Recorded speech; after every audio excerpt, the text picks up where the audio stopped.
Coming off a disappointing second half last week against Tulsa, Boise State coach Dan Hawkins faced booing fans for the first time in his career. I was disappointed when we got booed. I was very disappointed. Today, Hawkins and the Broncos take their frustrations out on an SMU team that is winless so far this year. It's the Broncos of Boise State against the Mustangs of SMU. Next on the Bronco Television Network.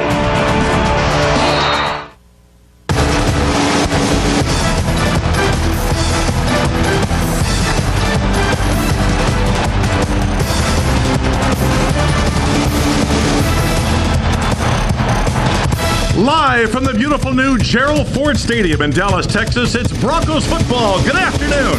I'm Ted Dawson along with Larry Pulowski. And, Poe, it's a beautiful new stadium, but not a very pretty football team. Well, they're having a little trouble with this SMU Mustang football team, but they have been close in a lot of games. And if Boise State expects this to be a romp today, they better reevaluate that. Good defense. Expect to see a lot of running, and that, of course, means one of the stars of this game should be David Michael. Absolutely. The Bronco running game is going to be led by David Michael. He is leading the WAC conference right now, and he had his 600-yard game last week. David Michael will be a huge part of this offense today. And SMU, as all they do is run, so look for this guy to have a big game, Dane Oldham. Dane Oldham and his mates on the front and the linebacking crew have got to have a great game today because you're right, that is the strength of SMU's offense. They have got to hold up. If David Michael is the number one runner in the WAC, this guy is number two, Keelan Kincaid. Absolutely. This guy is a very, very good running back. He's done some great things for SMU. Boise State has got to watch him closely today. If there's a strength on this Mustang team, it's the defense, and this is the strength of the defense. Brian Bischoff is the best linebacker on this team. He reminds me a lot of Andy Avalos and a guy that moves around, very mobile linebacker, a very good defense for SMU. As a matter of fact, SMU coach Phil Bennett says that he likes Andy Avalos. It's one of the best linebackers he's seen, and he thinks he's a lot like Bischoff. They really do. They almost look like twins out there. Well, speaking of outstanding linebackers, let's go down to our playmaker on the field, Jeff Caves. Boise State has worked hard this week getting off to a fast start. We'll see if it comes true in the first quarter. Hopefully we'll get an opportunity to talk to Hawk at the end of the second quarter and, of course, post-game. Ted? Thank you very much, Jeff Caves. The keys to the game today, Paul. Well, let's look at our overhead door keys to the game. First of all, the defensive line. We've already talked about it. They and the linebacking crew have got to stop the running game from SMU. Second of all, Ryan Dinwiddie got dinged up a little bit last week against Tulsa. This offensive front must protect Ryan Dinwiddie today. And then third, on special teams, I think the return game of the punt and the kickoff team has got to improve field position for Boise State's offense. It has been sterling the first part of this season, but as you say, it needs to get better. We'll find out how much better because we've got the kickoff coming right up. Stay with us. It's the Broncos against the Mustangs of SMU on the Bronco Television Network.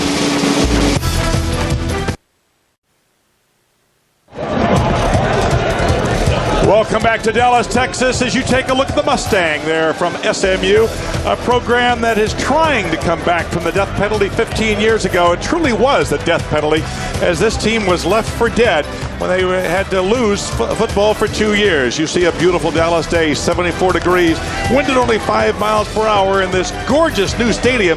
It's just unfortunate. It seems, Poe, that nobody in Dallas cares. Take a look at our coaches there. Coach Hawk on the left, Phil Bennett. The SMU coach on the right has got a little, maybe a little bit of a reprieve. We just learned this morning, along with the rest of the country, that it looks like this team is going to bolt the WAC for Conference USA. I don't know how much of a reprieve that's going to be, because the Broncos, by the way, have won the toss. They've won 12 straight versus against WAC opponents, and they're a heavy favorite to win today. McMurray set to kick off for SMU. Back deep, looks like Chris Carr, along with Donnie Hack. Here's our Pizza Hut kickoff, brought to you by Pizza Hut, the best pizza under one roof. Pizza Hut. Left-footed kicker, and this ball game is underway. Short kick, coming to Carr at the 13. Breaks free, but can't get away from number 27, Alvin Nabufi. The Broncos worked on that short kickoff all week long. They were expecting that exact thing to happen, and they got pretty decent field position off of it, but that is a tactic that SMU uses a lot. It'll be 1st and 10 for the Broncos as Ryan Dinwiddie. 6'1", 192-pounder. You see his stats. An outstanding year so far, hitting 60% of his passes. Great pass efficiency rating, too. With that touchdown-interception ratio, that's going to be a factor. Double tight end formation. They fake the give to Michael. They're throwing long. Lawrence Beatty is there. Moodley gets him down, but not before a huge gain down to the 36-yard line. Lawrence Beatty getting his first start. Let's take a look at our starting lineups presented by your local stinker station. The offensive front the same as we've seen, except with Jason Turner inserted into the right tackle position, and the skill positions, the same cast of characters there that we've seen all year long. It's 1st and 10, ball at the 36-yard line. David Michael goes up the middle for about 4 yards, and Melvin Williams, the 6'2", 245-pound junior out of Elysian Fields, Texas, makes the stop. And here's our defensive front for SMU. Desmond Jones is just a freshman out of Carter High School, a famed high school here in Dallas, Texas. And the 3 linebackers we talked about, Bischoff being one of the best, but the 2 DD guys are pretty good too, DD Lee and DD Johnson. 2nd down and 7.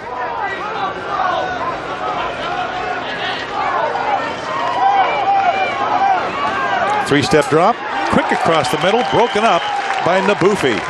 Alvin Nabufi out of Missouri City, Texas. 6'1", 209-pound sophomore. There are 60 freshmen or redshirt freshmen on the 108-man roster of this SMU team, so they're clearly building for the future. That time Ryan Dinwiddie saw a blitz coming and he audibled out of it at the line of scrimmage. They tried to hit Gilligan on a quick crossing route, but he didn't connect. Lucky not to get that one intercepted. Beatty this time splits out wide to the left side. Gilligan goes in a slot on the right. That's Gilligan in motion. 5-step drop. Throws behind Beatty. And Ruben Moodley on the coverage, but that ball was just poorly thrown. Had enough yardage to get the first down, but the receiver and quarterback not on the same page on that throw. And they're going to go for it on 4th down, Ted. 4th down. You didn't expect anything else, did you? I thought we might see a field goal kicker come out on the field. Tyler Jones is hit from 52 yards, so not the plan today.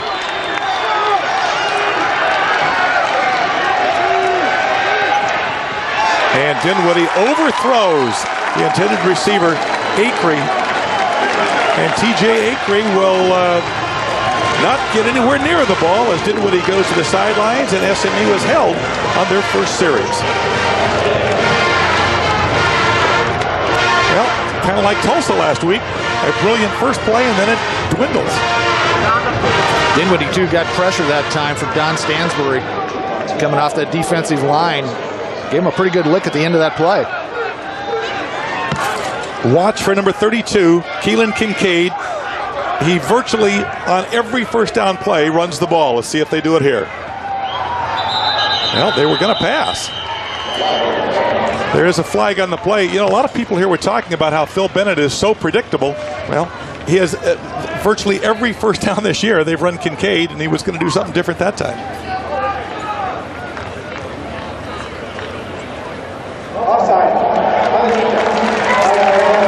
And the Broncos a little too quick on the snap.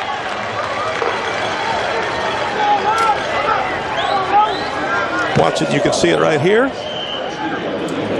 Broncos encroach, come across that neutral zone, and actually made contact, so that Julius Roberts, the man jumping off sides. That's what creates the penalty, no doubt. Matt Rushbrook split out wide to the right side.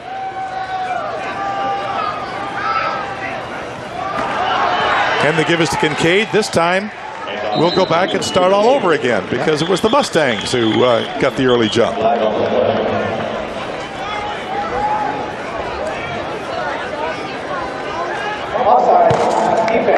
Oh!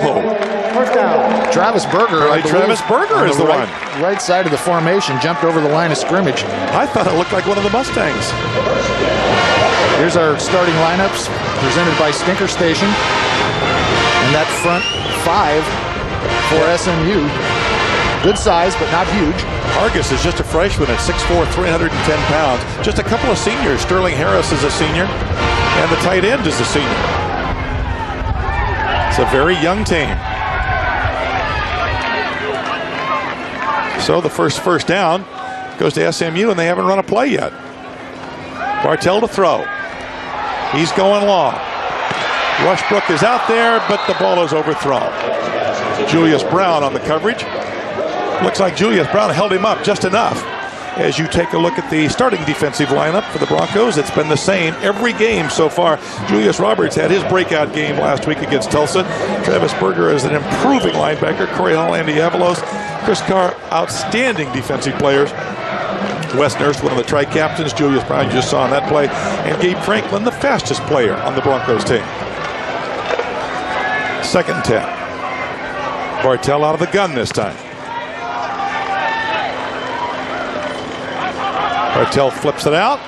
Kincaid maybe got a yard before Andy Avalos stayed home, and what a job Andy Avalos does. I was able to isolate him on some plays last week, watched him an entire half.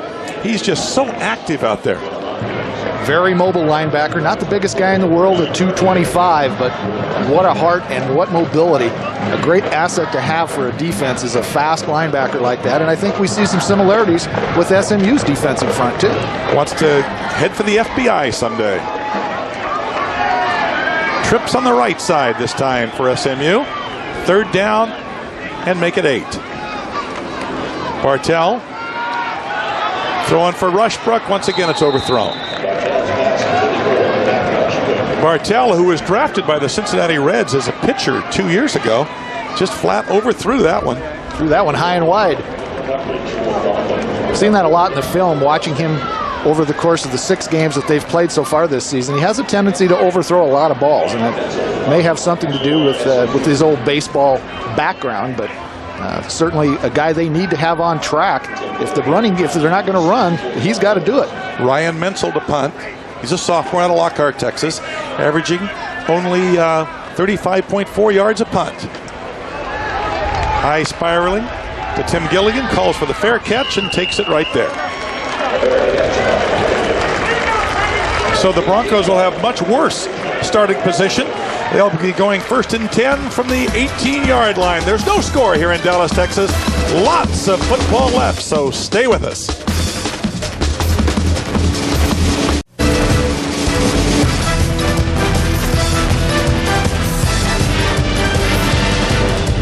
What cities make up the homes of all the WAC members? Well, that could be changing soon. It could be definitely changing. That's kind of an apropos question, I guess. Now that we've just learned who the WAC is, some of them are moving out. Lee Marks has come in as a wide receiver, wide to the right side. He goes in motion. The give is to him.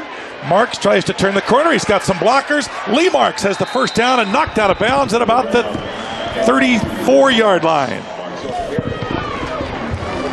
Alvin Nabufi knocks him out of bounds. Well, Lee Marks got a lot of touches in practice this week. I think the fumbling episodes between Donnie Heck and Brad Lau had a little trouble last week. Excellent job out on the corner of blocking that play. But Marks got a lot of touches, so I thought we might see him in this game. I didn't think we'd see him quite this early. Marks' dad flew in from Los Angeles to be here today. Dinwiddie, complete. And down at the 41-yard line, knocked out of bounds by Jeremy Harper, is number 83, Jerry Smith.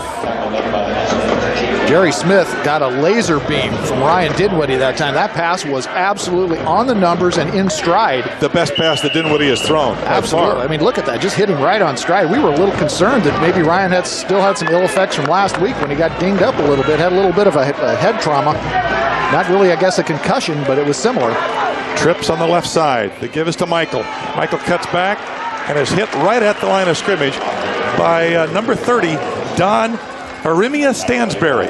There's a guy that uses 2 last names. Arimia Stansberry. Fills up the spotting board in a hurry. He does. There's no doubt about that. He's out of El Paso.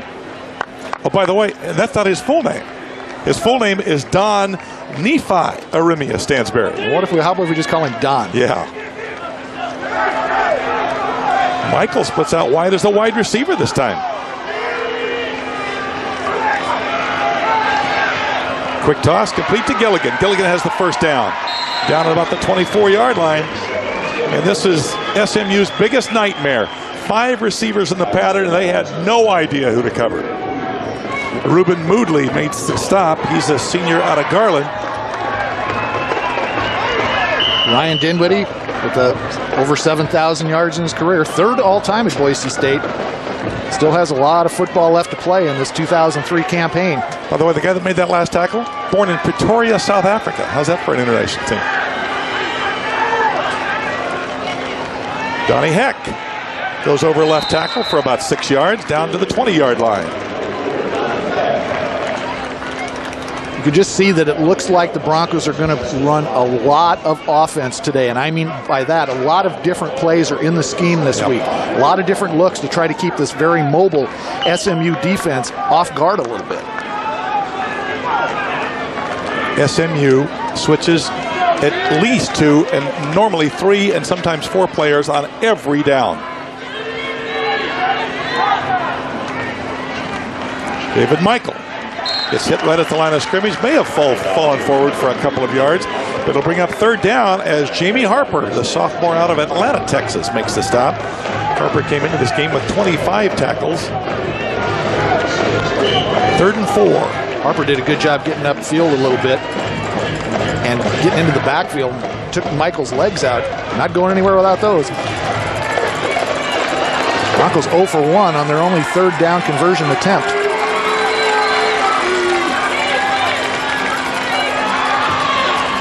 Dinwiddie throws across the middle to the... I think it's McPherson. Is that McPherson, 88? I couldn't see whether it was 88 or 82. That was Tony McPherson, number 88. Since Kevin Lausma hasn't caught a pass all year. I don't think Lausma was going to be at the receiving end of too many passes, but boy, McPherson what a good blocker he is, though. Excellent blocker. Excellent long snapper, too. Kind of got forced into that duty, and he's done a heck of a job. 1st and 10 for the Broncos. Michael, again. They are showing that good run defense that SMU is, if they're famous for anything, famous for that. Boise State has not had much success running the ball between the tackles. The yardage that they've gotten has come outside where they've created some creases. I think they're going to have a lot of trouble moving this defensive front off the ball, and then with the 3 linebackers that they bring to the table too, that creates all kinds of problems. 2nd and goal from the 10-yard line.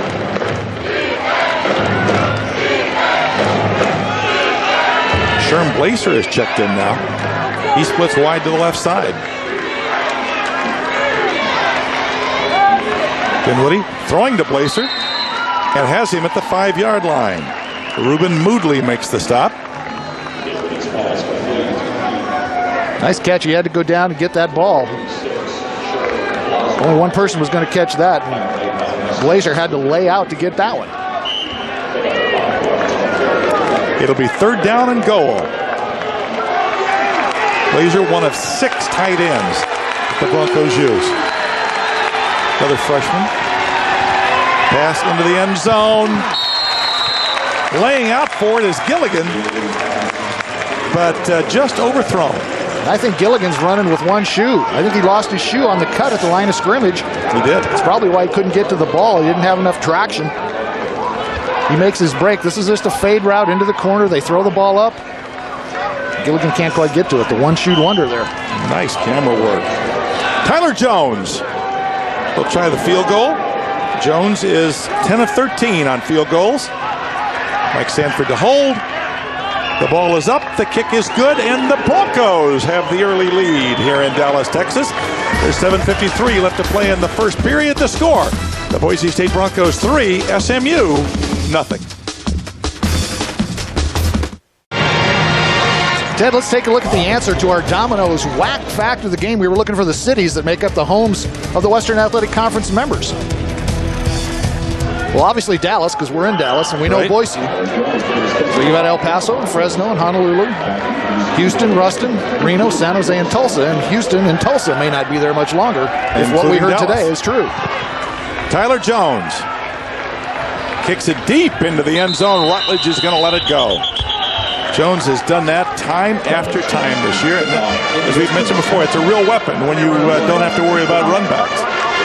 And Rutledge is the leading returner in SMU history. Total offense right now, Boise State 110 yards, SMU 2 yards as the Broncos go 11 plays, or 77 yards in 11 plays, and take about 4.5 minutes to do it.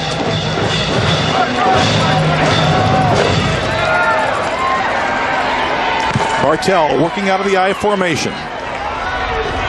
Darren Brown and Kincaid are his setbacks. People moving all over.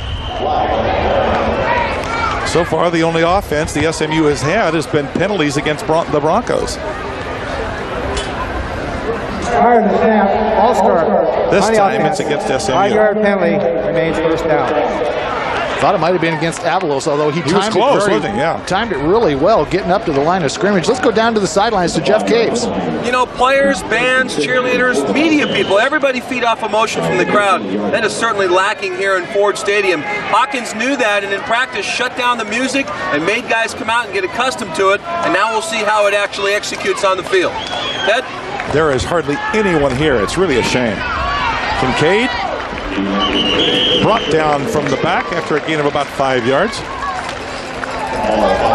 Paul Allen, the senior out of Timberline High School, makes the stop. That's his 16th tackle of the year. A lot of Idaho high school players on this roster for Boise State. A little bit unusual, but now I think what's happening is Boise State's keeping the good players. You know, they're not going away to go to the WAC or to go to another conference.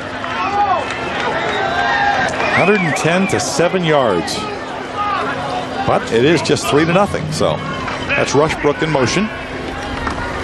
Bartell under no pressure, trying to throw to Rushbrook. He was open. He had Avalos beat, but the ball was just out in front of him too much.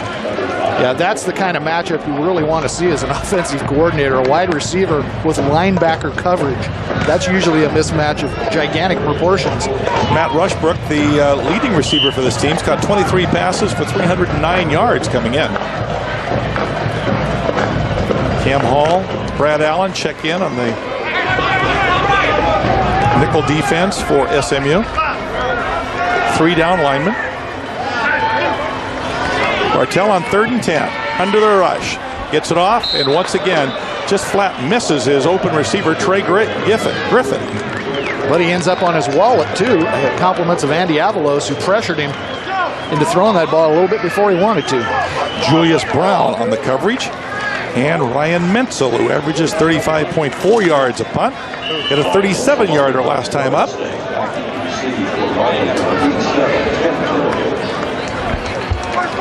Tim Gilligan, the lone man, back deep. Called for a fair catch last time. And he's going to do it again. But much better field position this time for the Mustangs as Tim Gilligan takes it right at the 40-yard line where the Broncos will have it 1st and 10 here with 6:53 left to play in the first quarter. Be sure to stay tuned at the end of our broadcast for the Idaho Lottery Lucky Play of the Game. We'll feature one of today's top plays, sponsored by your Idaho Lottery, encouraging players everywhere to score big. You know, watching Gilligan on that last punt, we were down on the field yesterday about this time, and looking up into the sky, the sun is brutal for those return guys that are looking towards the open end of this stadium. But what a beautiful field it is. Dinwiddie, quick toss. And Jerry Smith spins forward for a first down. Nice job as he was caught at about a 7-yard gain and just kept spinning, picks up the first down. You know, Jerry Smith has done that a lot this year, Ted. That guy he's got a lot of Gumby-ish qualities. I mean, he's a very flexible guy, and he gets bounced around, he spins around. Watch the contact here, it spins him. He goes to the outside, picks up, stumbles, rumbles, bumbles for a few more yards. And finally, Jamie Harper is the man that ran him out. Boy, the Mustangs are everything they purported to be up front, as the Broncos can get nothing going from a running standpoint. They're going to have to go to the flanks, and once they get those guys running around to where they're looking to go outside, maybe they'll be able to open up something on the inside. SMU Mustangs allowing 357, almost 358 yards a game. Good defense that time. Quick hitting pass play as Reggie Carrington comes off the bench to make the stop on TJ Acree out of Pocatello. Y'all gonna win today. And it'll be a 3rd down and still 7 yards to go.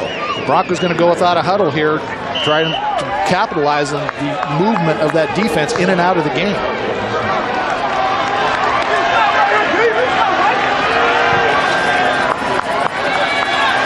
Dinwiddie's got a man wide open down the middle. It's Jerry Smith again as he takes it inside the 10-yard line to about the 7. Jamie Harper beat on the play, and Smith just did the quick inside move, and Dinwiddie hit him perfectly. Classic post route. Runs down about 12 yards and breaks inside. Dinwiddie waits and waits and waits until he clears the linebackers, and then he lays that ball again right on the numbers. And yards after the catch are huge for these receivers for Boise State. Jerry Smith does it as well as any of them. Mark Odobakun is checked into the lineup. Tony McPherson splits out wide to the left. That's Trent Lundeen who goes into the backfield. Michael, nothing. It's caught for a loss. D.D. Lee out of Nacogdoches, Texas. Now there's a guy, as we watch it again, Michael just has no place to run as Lee is right there. And you wonder why his nickname is DD?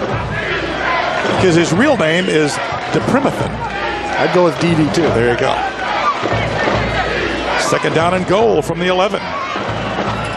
Gilligan splits wide to the left.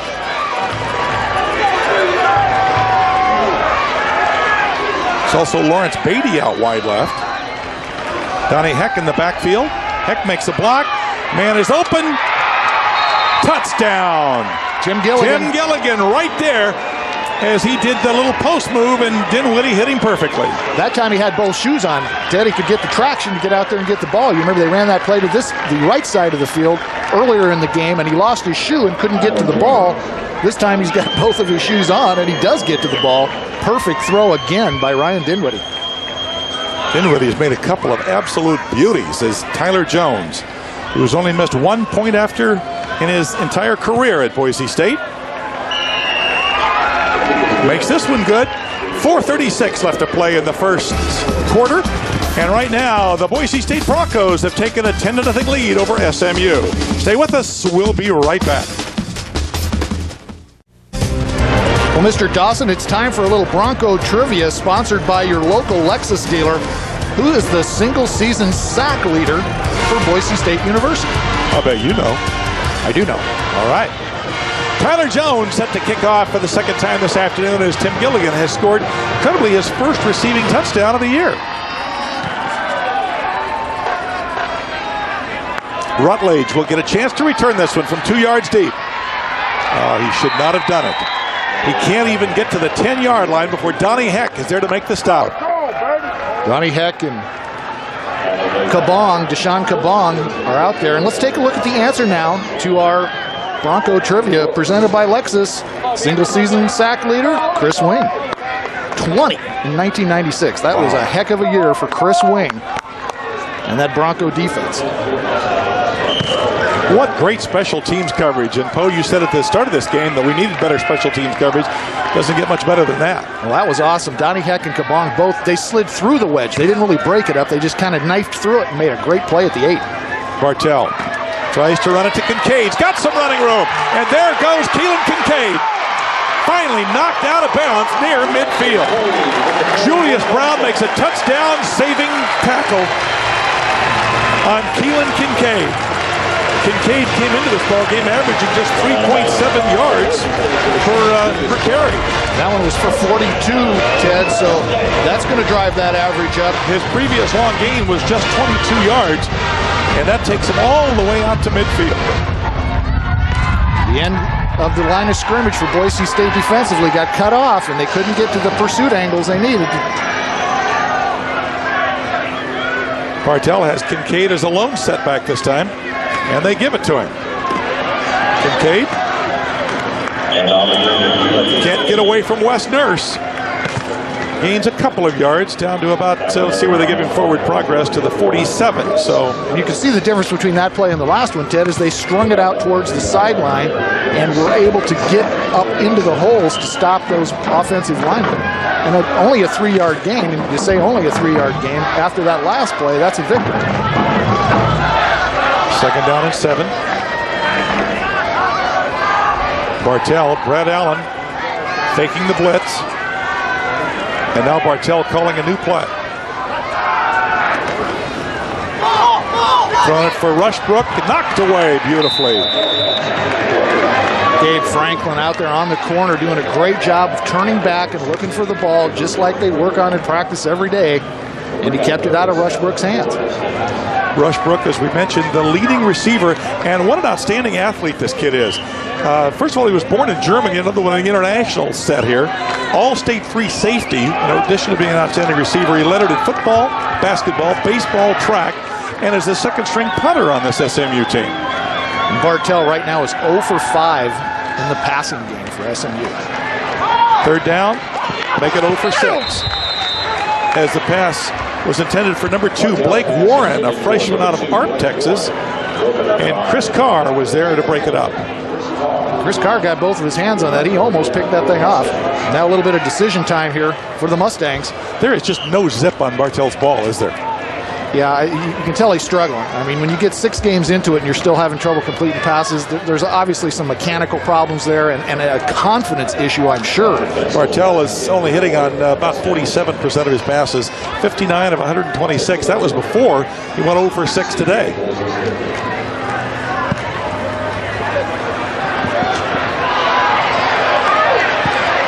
Gilligan lets it go.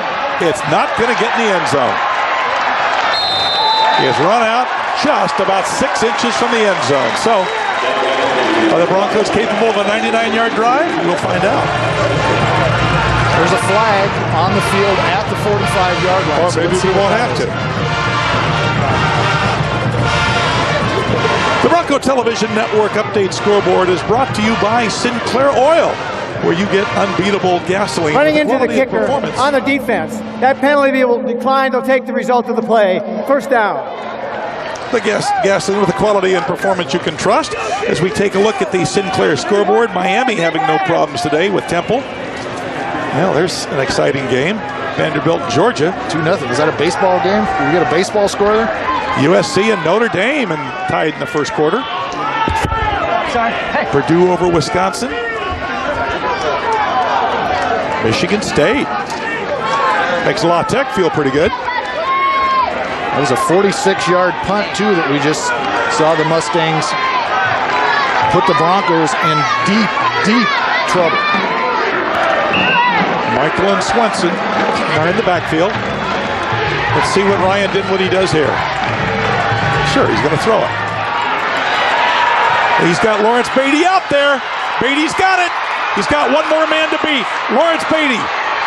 The man's got the angle. Lawrence Beatty still on his feet down at the 1-yard line. Unbelievable. A 98-yard pass, and Beatty couldn't get into the end zone. Jonas Rutledge finally got him, finally had the angle and ran him down at the 1-yard line. Well, I hope you got your answer on that 99-yard drive. At least they picked up 98 of it on the first play. On the first play. Watch Beatty running right down the hash marks, and he just outruns the defender. And does a great job there, really leaping over the man who tried to get him.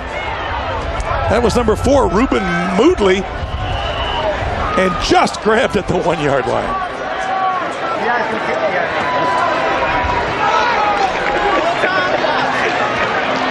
Donnie Heck? No, that's Brad Law, who can't get in over the left side. Brad Law stopped just inches away. Brad Law, redshirt freshman out of Capitol High School in Boise. D.D. Johnson there. Brian Bischoff. Wow, at 5'11", 200 and almost 40 pounds, how he cannot get into the end zone, I don't know. I mean, that tells you how stout that front is. And Ryan Dinwiddie takes it himself this time, and there's the touchdown call. Much like against Tulsa last week, Dinwiddie says, hey, I gave you one shot at it. I'll just take it myself. And the 6'1", 190-pound senior out of Elk Grove, California, has the touchdown. Ryan Dinwiddie coming off the field. Remember last week in the second half, he got his bell rung got hit very, very hard. Not sure when it happened, but he has a little trouble. It was on the first series of the second half. He had a little trouble remembering the rest of the game. Tyler Jones Point after is good, and Jones is now 27 of 28 extra points on the year. As we watch the long pass again, a perfect spiral from Brian Dinwiddie to Lawrence Beatty, who does a good job leaping over Moodley. And watch the official almost got in Naboufi's way. Naboufi. Slowed him down maybe just one step, or he probably would have had him at the 10. Naboufi just got him, and then Rutledge finished it off at the 1 yard line. Winningest programs in the last 5 years. You wonder why Boise State has had sellouts in every game so far this year. Number 4 in the winningest programs of the last 5 years. What a great job they've done. Dinwiddie, by the way, 10 of 14 so far for 244 yards and 1 touchdown. Brian Dinwiddie. His mom and dad are here from Northern California. They live about 20 miles south of Sacramento. 3-play, 99-yard drive in just over a minute. Way to call it, Ted. You wanted to know if they could do the 99-yard drive. They gave me an answer quick. It didn't take long either. Rutledge standing in the end zone. He's going to let this one go. He learned his lesson last time. Never even got to the 10-yard line and put SMU in very bad field position. Rutledge, the leading returner in SMU history. Think of all the great backs they've had here. Doak Walker, Eric Dickerson, Craig James. This is the leading kick returner. Jeff Caves is down on the sideline. Jeff, what do you got for us? You know, that reception by Lawrence Beatty from Ryan Dinwiddie now is the longest pass play reception in BSU history. No touchdown, but it does replace last year's Lou Fanucchi connection with Ryan Dinwiddie. So 1 more yard and a touchdown, and may have set the all-time record. Ted? Bartell gives to Kincaid. This time Kincaid has no place to go. Several players getting up off the bottom. Dane Oldham, one of the players we featured at the start of this game, a senior out of University High School in San Diego, is a biology major, and he dissected Keelan Kincaid on that one. Second down, make it a long 8. 17-0, Mustangs lead here in the second quarter. Bartell wants to throw. Incomplete, almost intercepted, intended for Rushbrook, knocked away by Gabe Franklin. Franklin was just about half a step slow, or he would have been in the end zone. Again, the velocity of the pass that you alluded to earlier is just not there with Bartell, and these defensive backs are just reading him like a book. That's 3 times Boise State defensive backs have had their hands on his passes. Third down, long 8. Griffin and Cunningham split out wide to the right. Rushbrook wide to the left. SMU 0 for 3 on third down attempts. Bartell under pressure. Rushbrook is out there. Knocked away once again. Alexander there to knock it away. Check that, that's Gabe Franklin. Now Franklin, they're working on Gabe, and you know, surprisingly enough, usually it's Julius Brown that gets a little bit more of a ball thrown to him than Gabe Franklin, because Gabe's usually right there, and he was again. Gabe, the fastest player on this Broncos team. Running stride for stride with Rushbrook. They don't really time these guys in the 40 that often, so I don't know what his 40 time is, but it's got to be quick. Ryan Menzel to punt. Look how high this ball goes. And Gilligan has no chance, so he calls for the fair catch at the 41-yard line. And that fair catch, the third one of the game, well, actually the second one of the game, then he let one go beyond him, trying to let it bounce into the end zone. Another 37-yard punt, but those things are so high, there's no ability for Gilligan to return the ball. He's got to call the fair catch.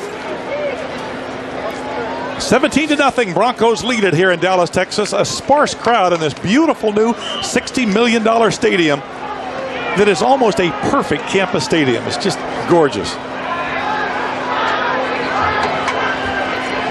Dinwiddie still throwing. Plenty of time. Throws complete to Acree. Acree is down to the 49-yard line. Boy, a nifty little job of keeping his feet in bounds and picking up another 2 or 3 yards by TJ Acree. Tightrope down that sideline. Pick up 8 yards. Season numbers for TJ Acree. 67-yarder coming against Oregon State in Corvallis. Lawrence Beatty wide to the right side.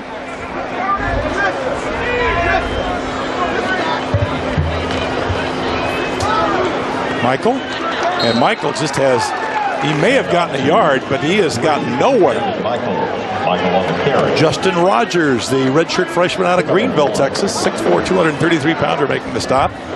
It'll be 3rd down and a yard to go. He had Andy Weldon out there at tight end in front of him blocking for him, but Weldon really wasn't moving the guy off the line of scrimmage. David Michael just kind of gave him a shove in the back and at least got back up for a half a yard. So Kevin Lausman replaces Weldon at tight end. Ryan Dinwiddie has the first down as he fakes the pitch out. D.D. Johnson from Terrell, Texas. 1st and 10 for the Broncos. Johnson's nephew, Billy Joe Dupree, played for the Dallas Cowboys here in Dallas. Ted, I don't think we're going to get another playoff in this quarter. The clock winded down under 5 now. And there it goes, the end of the first quarter here in the beautiful Gerald Ford Stadium. Broncos of Boise State 17, the Mustangs of SMU nothing. Can the Mustangs come back? Find out. Stay with us. Welcome back to Dallas, Texas. I'm Ted Dawson along with Larry Pulowski. The Boise State Mustangs leading at 17-0. So far, in the first quarter, the Broncos 27 plays for 284 yards. That's better than 10 yards a play. Only 54 yards for SMU in 13 plays, and 42 of them came on one play. 1st and 10. Dinwiddie, all the time in the world. Sets, throws, has a man wide open, and Gilligan is down to the 21-yard line. And I know SMU has played Texas Tech an outstanding passing attack, but I'm not sure they've faced as many multiple offenses as they've seen here as we take a look at the Washington Trust Bank first quarter stats. Just 32 rushing yards for the Broncos, but 252 passing yards so far.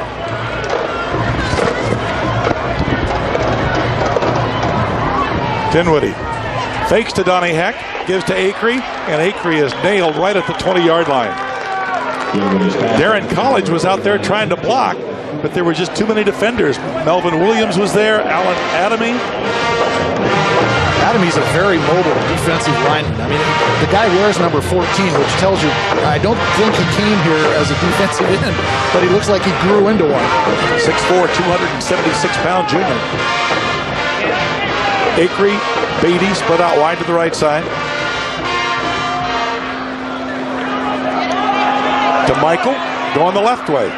Or check if that's Lee Marks. Lee Marks down to about the 5-yard line. Now they say he ran out of bounds right outside the 6. So Lee Marks has had a couple of big carries in this game.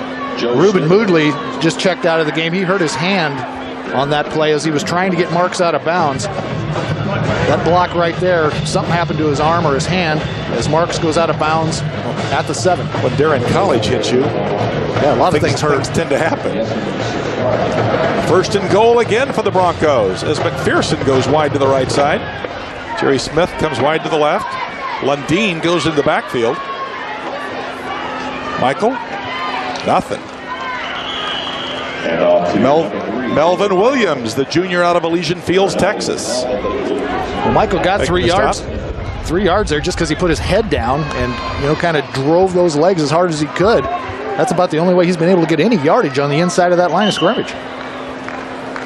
17-0 our score. It's been all Broncos so far as Gilligan and McPherson go out wide to the right side. Swenson and Michael are in the backfield. Dinwiddie. And is sacked by number 38, D.D. Johnson. Well, that play was a run all the way. He was going to try to bootleg that thing into the end zone, but SMU would have no part of it. Johnson is a senior out of Terrell, Texas. 6 foot, 223-pounder. Another Mustang down on the field at the 5-yard line. There's Dede.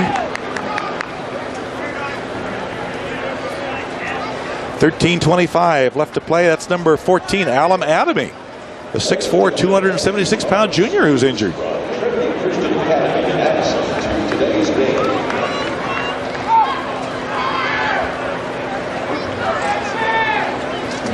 Boy, he's really hurt.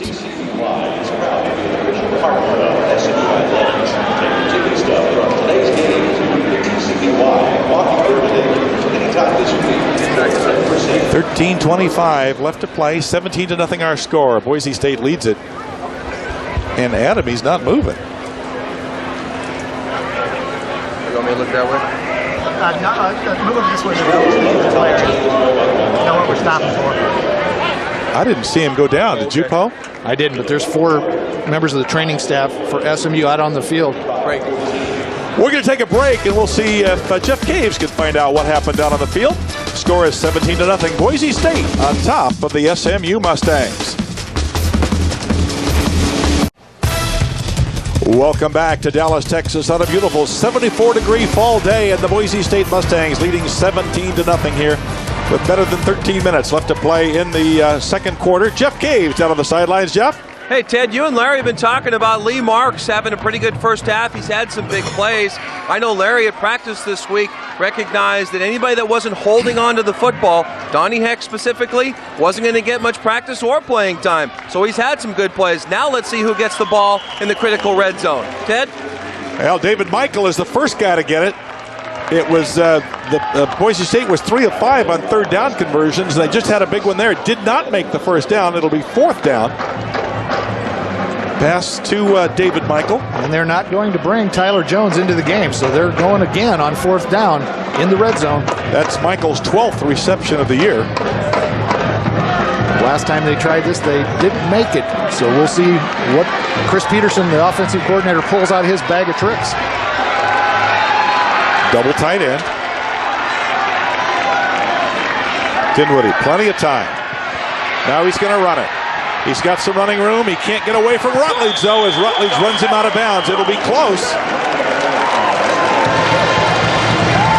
but not close enough. The Mustangs have held on fourth down for the second time this afternoon.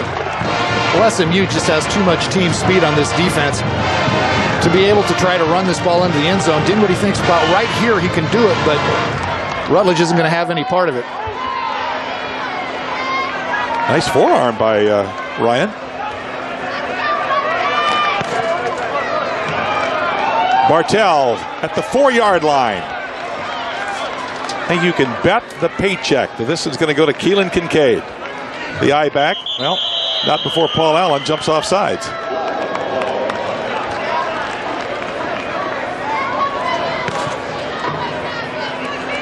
That's what, the third one of those we've had today? It would be if it is. Third time. Offsides on the Broncos. And Paul Allen was right over the center. Now, as a defensive lineman, you're supposed to look at the ball, and when the ball moves, you move. Especially when you're right over the top of the center, you would think you could see that. Paul getting a little anxious there. Darren Brown is the fullback. I still think you can bet the paycheck that Kincaid's going to get this one. And there he is. Paycheck is safe. Berger almost knocked that ball out of there.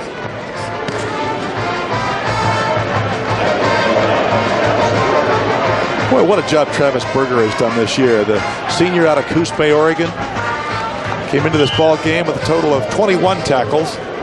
Just soft-spoken guy, gets the job done. Started out as a safety and has grown and gotten strong enough to where he's now playing an outside linebacker position.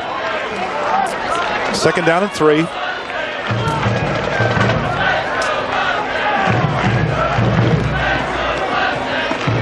Kincaid. Mike Williams there to make the stop. With the exception of that one play, Williams and Oldham, Paul Allen, and Julius Roberts have done a pretty good job up front, at least containing this guy.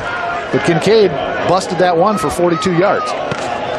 Ryan Kincaid has checked into the ball game, so there'll be a double tight end formation. It'll be third down and about a yard.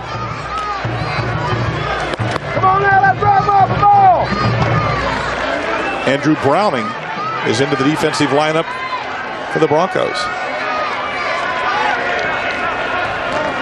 Bartell to Kincaid. Boy, he's got nowhere to run. He didn't get it. He lost yardage on that. He lost a couple of yards. Great job by the left side of the defensive Bronco line. Well, I see Wes Nurse getting up off the bottom of that pile too, so they were bringing a blitz. Dane Oldham, Mike Williams right there.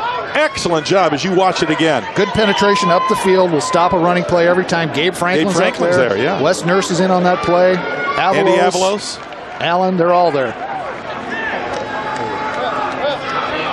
See if Gilligan will get a chance to run one back. Well, he hasn't had a chance yet. These things are so high that he just can't find any room to run. Ryan Menzel. Low snap and almost blocked.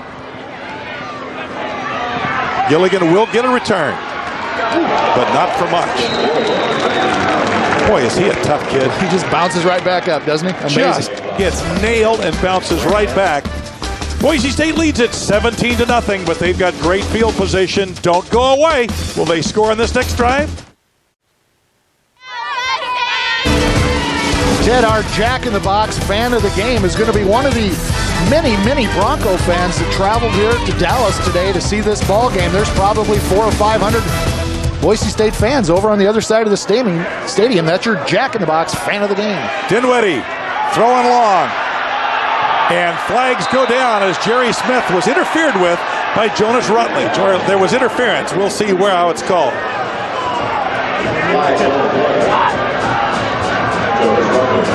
Well, the ball was thrown out of bounds. Pass interference. I think the receiver got on the defense. 15-yard penalty from the previous spot. Automatic SMU. first down. He was able to get his hands on the ball, so they're not going to call thrown over the top of their head. So that will be the penalty against SMU. Let's take a look at it here on the break. Oh, yeah, clearly. Oh, yeah, clearly. He doesn't know where the ball is, but he runs into the receiver. If he's looking back for the ball, he might get away with that. But certainly when you're not looking for the ball, you're never going to get away with it. 1st and 10.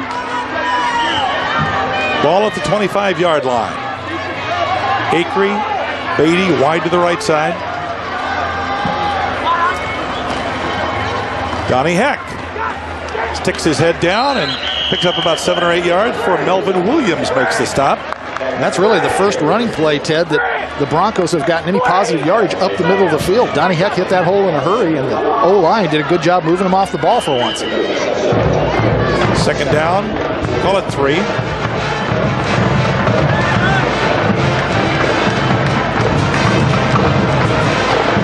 Well, I don't know how they keep track of the huddle down there. 3-4 players change every play. Gilligan, McPherson goes on a slot on the right side.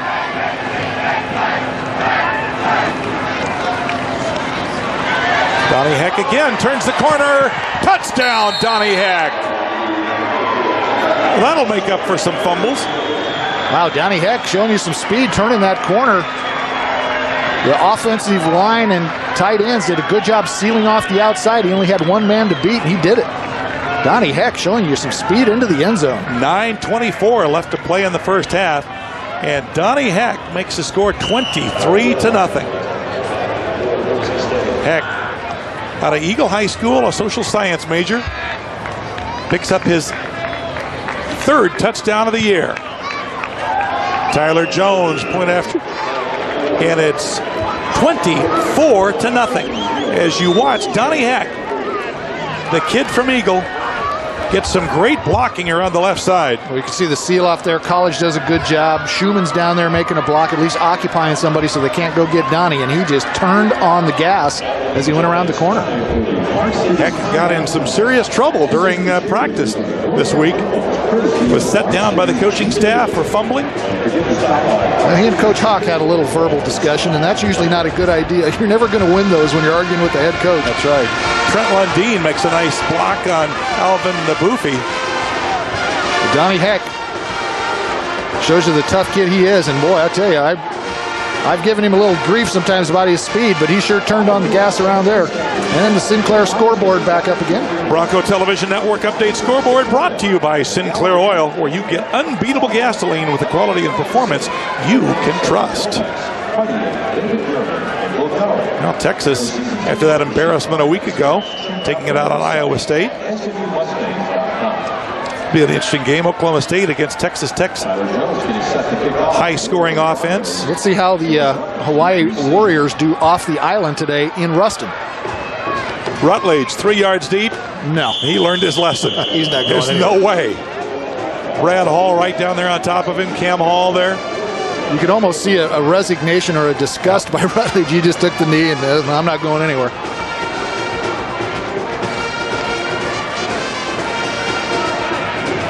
SMU has had some spankings this year. They got beat 58-10 by Texas Tech. Then a close game at Baylor, lost 10-7. Got ripped by Oklahoma State 52-6. Lost close to Nevada 12-9. Very young team.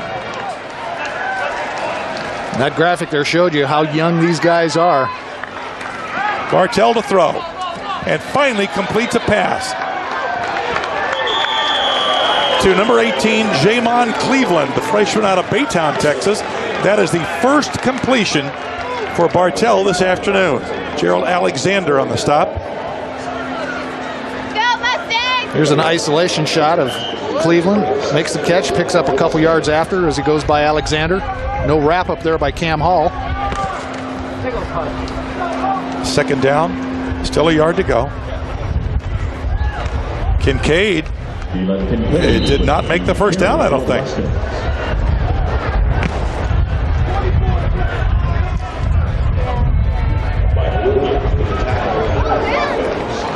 So it'll be third down and still a few inches to go. I think you can get that paycheck back out again and pretty much figure out who's going to carry this ball. Number 20, Deron Brown checks in at the fullback spot.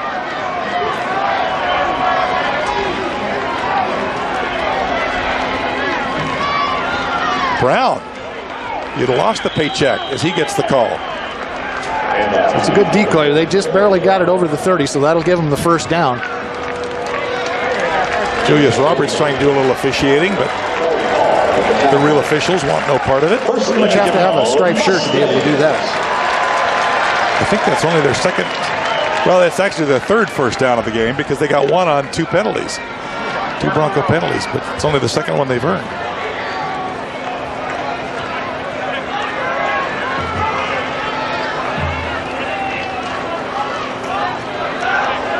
Bartell, who's had nothing but problems throwing the ball. Under pressure, gets it off, completes.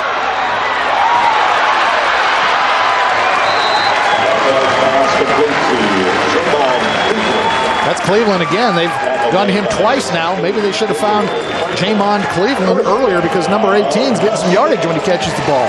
Baytown, Texas. That's only his third catch of the year. He had 1 catch coming into this game. Does a nice job after the catch in getting away from the Broncos. If he cuts that to the outside, I think he may score. He had a lot of yardage to the outside, but he elected to cut back to the inside. Rushbrook goes wide to the left side. Trey Griffin comes wide to the right. 4 wide receivers in the pattern this time. Bartell throws across the middle, complete to Matt Rushbrook. Good for 7 or 8 yards.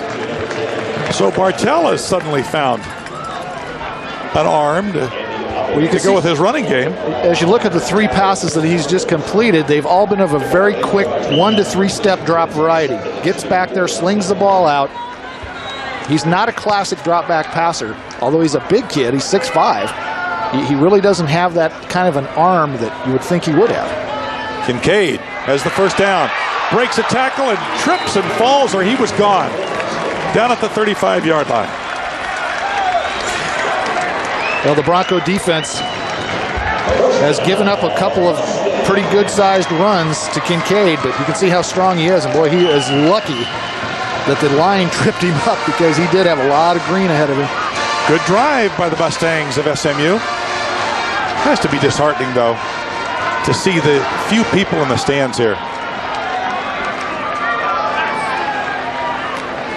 Bartell throwing long, almost intercepted. Chris Carr was down there. Pass was intended for Matt Rushbrook. and way overthrown, and Chris Carr was the closest man to it. And the reason it was overthrown is the Broncos came with a blitz that time, and there was pressure on Bartell. He had to throw that ball before his receiver had cleared the defender. And Chris Carr was back there, got both hands on it again. That's the 4th or 5th time the Broncos have had their hands on the ball and haven't picked it off. 2nd down and 10. Bartell under pressure, dumps it off, and intercepted by Cam Hall. Cam Hall has his 3rd interception of the year as he takes it across the 40 to the 41-yard line. Now you talk about a fluke interception. That ball bounces off the back of the offensive linemen that are coming out on a screen play. Trying to set up the screen. Bounces off their back and right into the arm of Cam Hall. Let's see if you can see the bounce. There it is. It bounces right off Kincaid. Off of his foot. Unbelievable. I mean, you talk about luck. If it weren't for bad luck, the Mustangs wouldn't have any luck at all.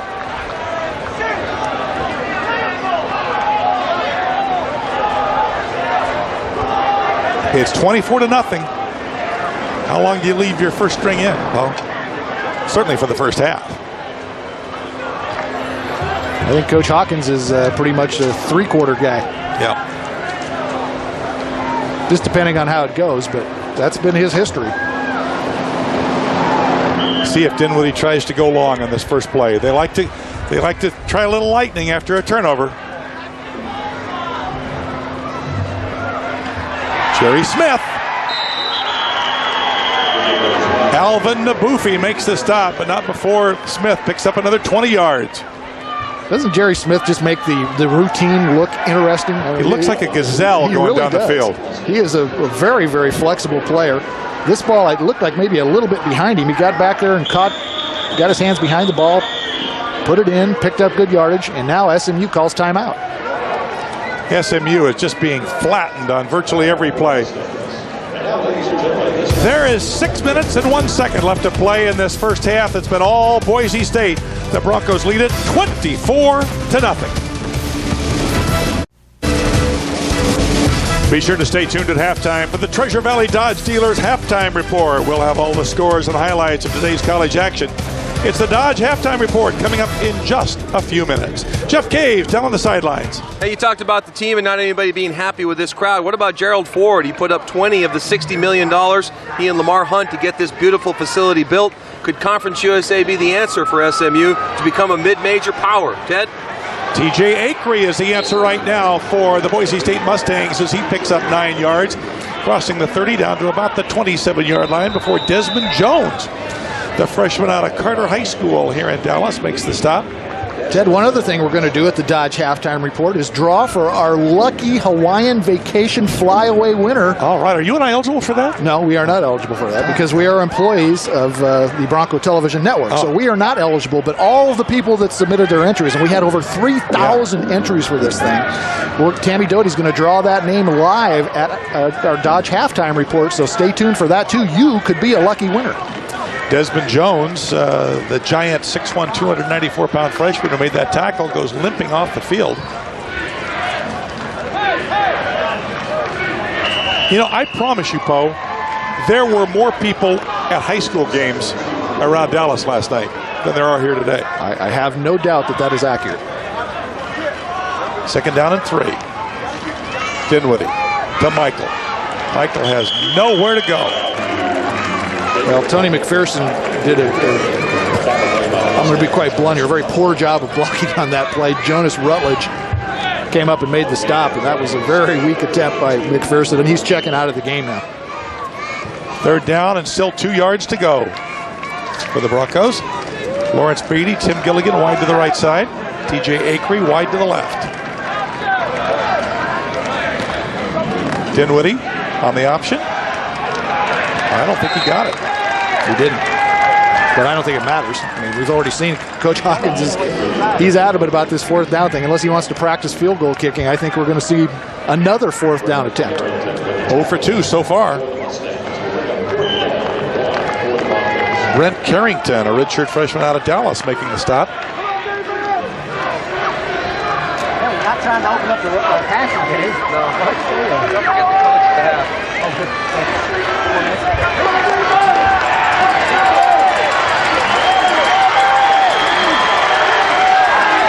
4th down. Dinwiddie gives to Heck. Heck does not make it. A misdirection play that just went nowhere. Melvin Williams smelled it out. And the Broncos are turned away 0 for 3 on 4th down conversion tries. Well, Donnie Heck was trying to run that thing off tackle, and Andy Weldon got knocked 5 yards back into the backfield. It's awful hard to get a play off when your line of scrimmage moves backwards. Coming up in the second half, we'll name our Connecticut Water Systems Player of the Game. Be sure to stay tuned for another sparkling Bronco performance. Sponsored by Connecticut Quality Water Systems. Richard Bartell, who finally started completing some passes in his last series. Rolls out, under pressure, throws, complete to Rushbrook. And Rushbrook has about 6 or 7 yards.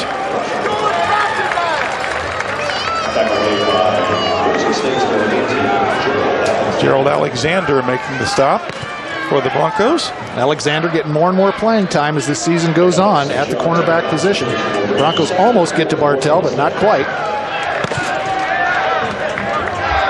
And he did take a hit as Julius Roberts put him on his wallet.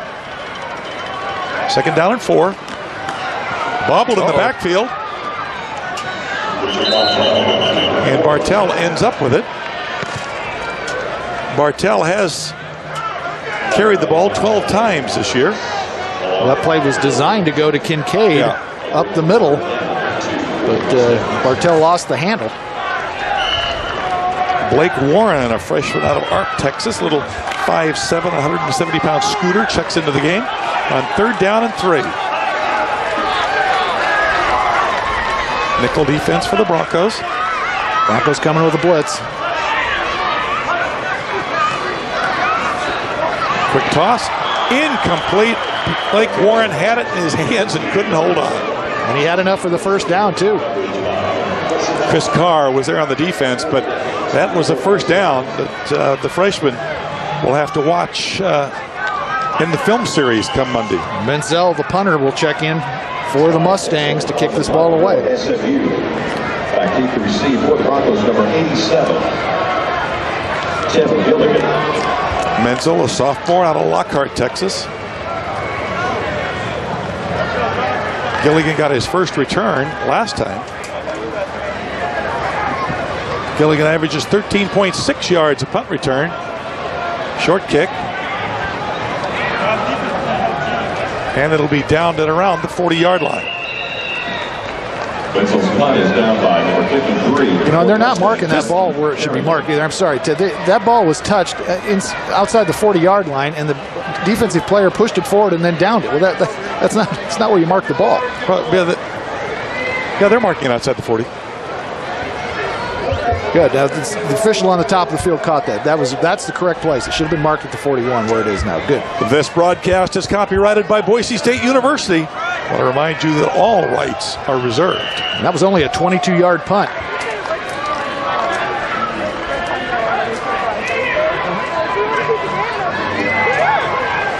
Dinwiddie fakes the give to Michael. Boy, he's under no pressure at all. Acree is down there, pass overthrown. Rolando Humphrey on the defense. You're right about the number of players that SMU uses. When I was charting film this week, I went through a page and a half of paper trying to get all the numbers and guys down that were on the field for this team. Well, they've got all these young kids that they're just trying to get some playing time. Pretty good half, would you say? 310 yards.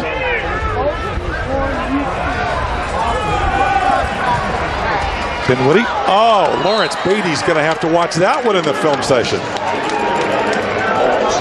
Perfect pass from Dinwiddie, and Beatty, who has excellent hands, tried to catch it with a shoulder pass. Yeah, he did. He tried to bring that one in and gave it let it hit his pads, but he didn't get his hands out to catch the ball. You see, he tries to cradle it.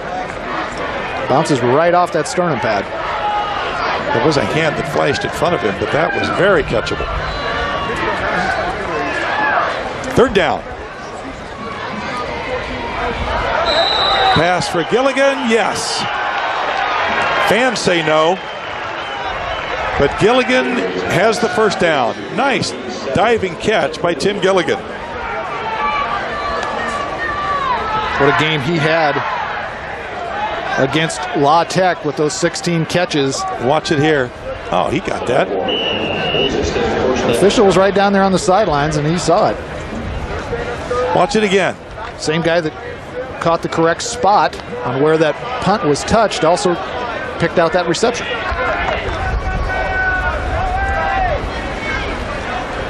First and 10. The screen pass to Michael. They must just do nothing but defense David Michael all week because they've got him scouted out perfectly. D.D. Johnson making the stop. Johnson, number 38, D.D. Lee, number 35, and Bischoff, number 46. Those three linebackers that we said are so integral in this defense. But the defensive line's done a real nice job for SMU tonight also. Tim Gilligan checks in late to the lineup. 4 wide receivers. Dinwiddie under no pressure throws to Acree, and Acree has the first down at the 30-yard line, still going as he fights his way to the 28. Gets a pat on the back from Tim Gilligan, Joe Sturdivant, and Rolando Humphrey on the stop. You know, Acree's got to be one of the toughest 172-pound receivers that I think I've ever seen. Him and Gilligan both. I mean, they're both fearless. They go across the middle into traffic. They run perfect routes. They run great routes, and then look how strong they are after the catch. It takes 3 guys to bring him down at 172 pounds. Is that possible? You know, that's that weight room training again. Beatty is in motion. I think we're passing this ball. Pass. Right to Rutledge, and he didn't catch it. He was gone. He's pointing the other way. He's saying, yeah, I would have gone with it. Well, you got to catch it first. Yeah, that's right. I don't know who Ryan was throwing that one to. Acree was in the same county, but that was about it. Barely. Take a look now as the clock ticks down with the Network Group 2-minute clock. For all your computing solutions, if you've got a problem, the Network Group can fix it. Call them today. Ryan Dinwiddie, 19 of 25 for 341 yards. Broncos have 409 total yards in the first half. Dinwiddie throws complete to Jerry Smith. Touchdown, Smith. Wow, Jerry Smith just dissects the middle of the defensive backfield and runs straight into the end zone. Nobody in sight. The man-to-man coverage does not work for the Mustangs. But once again, an absolutely perfect route by Jerry Smith. He and Acree, Gilligan, these guys run perfect routes. And how about that throw? I mean, that thing was, again, right there on a line. Just a rope right to the receiver. Tyler Jones. Bad snap, but he got it down, got it up, and good. Good job by Mike Sanford, backup quarterback, gets that ball. It tumbled up to him. He picked it up, put it back down. Very nice job. Watch the pass play again, as the pass was a little behind Smith, but he just did a great job of grabbing it with his hands, and there's nobody close to it. Well, and that's a great feeling as a receiver when you turn and look upfield and there's nothing but green grass, or in this case, green field turf. San Jose State coming into Bronco Stadium next week. Of course, San Jose State has that outstanding special teams player who lost his leg 2 years ago. Came back and is playing for San Jose State. They played against SMU last week. What a great story he is. It would be fun just to come out and see him play. And unfortunately for you and I, we're pretty much, this is it, baby. We're done broadcasting football this year because the ESPN2 crew is going to take over for 3 of those remaining games at BYU, at Fresno, and at Hawaii. We don't get to go to Hawaii. What is that all about? Well, Hawaii's Hawaii. But 2 winners are going to go, or at least we have a trip Absolutely. for 2. Trip for 2 for somebody. Maybe they'll take me or you with them. And we got to come to Dallas. I doubt it. Better steaks in Dallas than there are in Hawaii. I guarantee you that. I'm not going to Hawaii for steaks, I assure you of that. 31-0. And remember, the Broncos are 0 for 3 on 4th down. What could it have been? Rutledge, 3 yards deep, fumbles it. No, he doesn't want any part of it now. With Donnie Heck bearing down on him, it'll be 1st and 10. Mustangs at the 20-yard line with 48 seconds left to play. And Phil Bennett may just take a knee and say, let's get out of here with our lives. He's already got one of his top defensive players injured. Well, if he takes a knee, then he would be opposed to Gandhi, because we know that Gandhi does not take a knee. Absolutely. Boy, is he taking some heat around the country for that. Coach Hawkins has been referred to as Coach Gandhi in papers around the country. But I'll tell you what, I admire the guy. He shows passion, and I love people who are passionate about what they do, and Dan Hawkins certainly is. Old saying in our business, bad publicity is better than no publicity at all.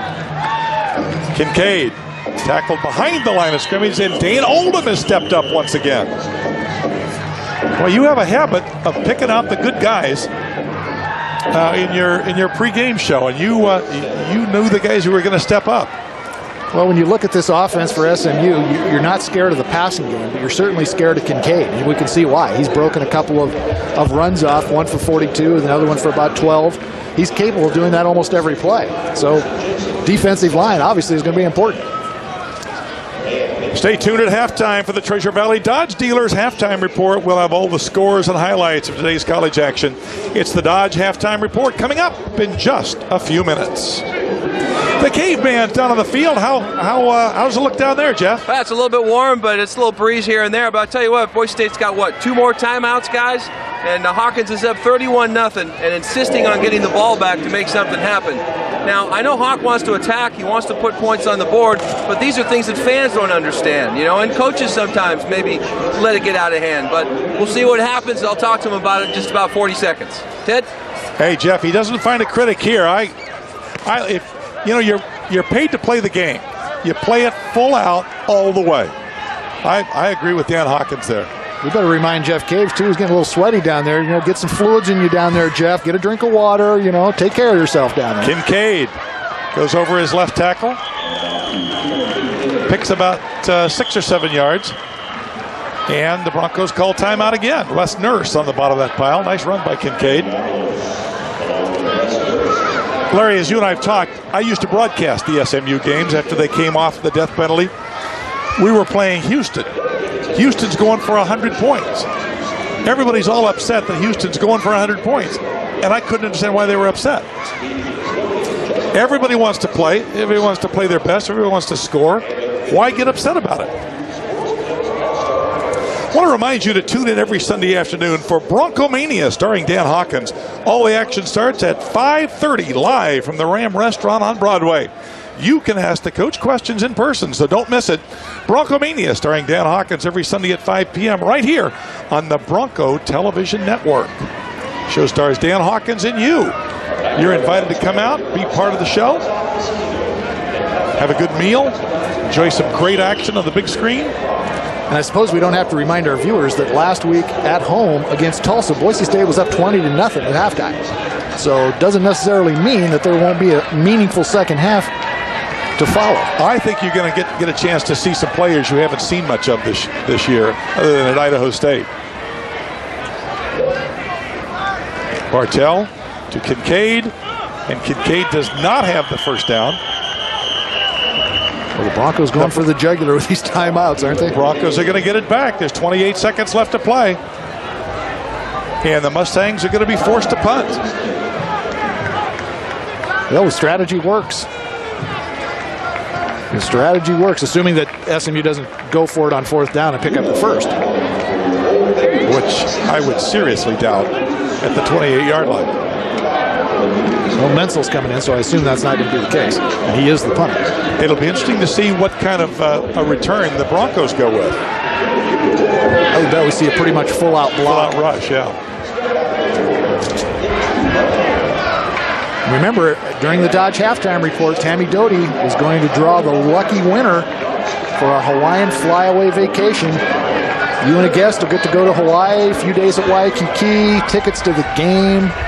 Man, how can you go wrong with that? Absolutely. What a great job Tammy Doty does. She is so personable. She's just like being one of the neighbors to come over to giving the news to you. She's just cute as a bug. She is. That's a Texas saying, isn't it? Well, it's actually a bug's behind. Oh, but we won't go there. Gilligan, fair catch. And the Broncos will be 76 yards away with 20 seconds. 46-yard punt that time by Mensel. That was a nice one. And that was hot again. Gilligan doesn't have an opportunity to return most of those. Well, let's see what Dan Hawkins and Chris Peterson come up with here. I think he was hoping for either a little better field position or the possibility of blocking that kick, but 75 yards to go, although, hey, we saw him pick up 98 on one just a little while ago. And Beatty is out wide to the right side again. Going from the gun. SMU in the prevent defense. Dinwiddie, plenty of time. Throwing long. Jerry Smith is there, a diving catch. What a great catch by Smith across the 50-yard line. Wow, this kid just continues to amaze today. He must like this Dallas air because he is playing out of his gourd. 12 seconds left to play.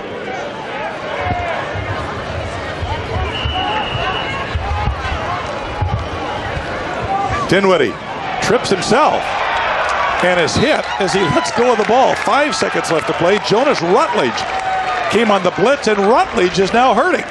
Rutledge has injured his shoulder. No, he and Dinwiddie are hurting. Dinwiddie's getting up a little wearily also. He took a big hit, and there was quite a collision at the end of this play. We're going to isolate Ryan as he trips. He trips himself. Then he gets drilled, and you can see he got hit right in the ribs, and then Rutledge looked like might have dislocated his shoulder or separated his shoulder a little bit.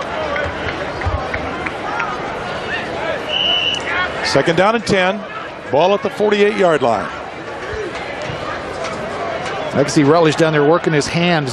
He's got a stinger. He's got the bumblebees all up and down his arm. And he's going to take a knee. Oh, before Dinwiddie gets killed, he's just going to kill the clock. Flag. Oh, please. 3 seconds left to play.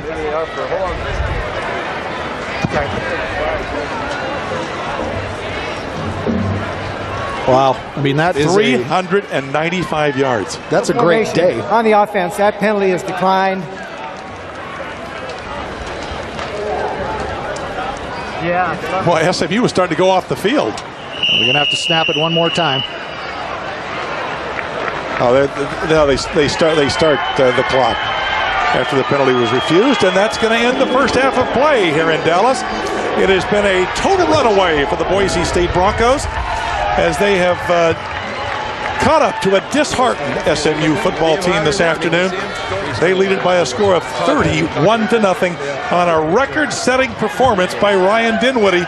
You saw him make the incredible records against Louisiana Tech, but those are going to be nothing if Dinwiddie continues to play. But there's, I got to believe, serious doubt that he will continue to play. Well, I think as dinged up as he was last week and took a couple pretty good hits already here today, I'm not sure we're going to see much out of Ryan Dinwiddie, and I see Jeff Caves getting in position with the coach, so why don't we go down and see what he's got. Jeff? All right, Hawk, first half pretty impressive. What was left to accomplish that didn't get done? 31 points looks pretty good. Well, yeah, and again, that's the point side of it. The other points is we missed a couple of times down here in the red zone. We would like to got it in there. So still have to clean up a few of those issues. What about second half? Looks like Ryan got a shot there at the end. Does that affect what you do substitution-wise if this continues? No, we'll let him play and we'll do our deal. I mean, at some point you got to let guys play, but he's fine. I mean, he took a shot right there, and he probably what he gets, I guess, for falling over his own feet. All right, thanks, Hawk. Ted? He didn't sound much like Gandhi there, Boy, did he? No sympathy for the man. He's tough. We're at halftime in Dallas, Texas. The Broncos lead it by a score of 31-0. Who will play in the second half? Stay tuned to find out.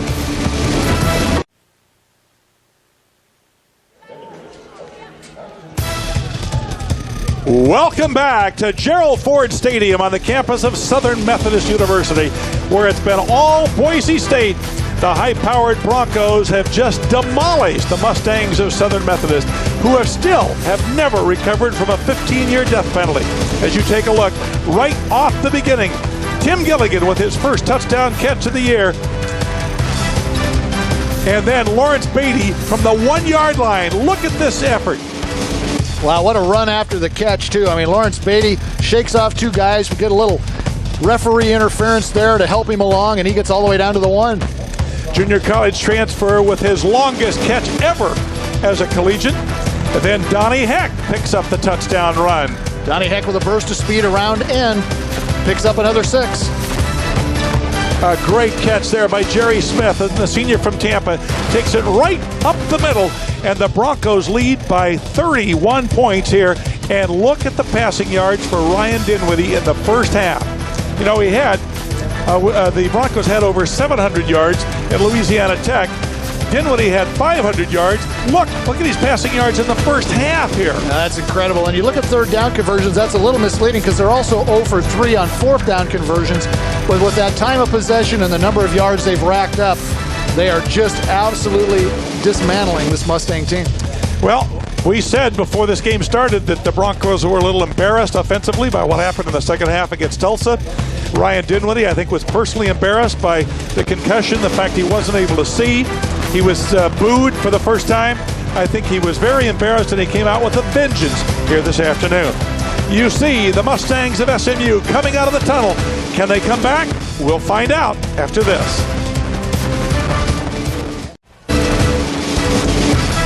Welcome back to Dallas, Texas, as you take a look at this beautiful campus here on Highland Park, Texas, suburb right in the middle of Dallas, as a matter of fact, as we take you down to the sideline and Jeff Caves in a halftime report. Jeff, what do you got? Well, you know, one reaction I couldn't get from Dan Hawkins is finishing a game perfect. He's talked about it enough that he wants to put together a full four-quarter effort.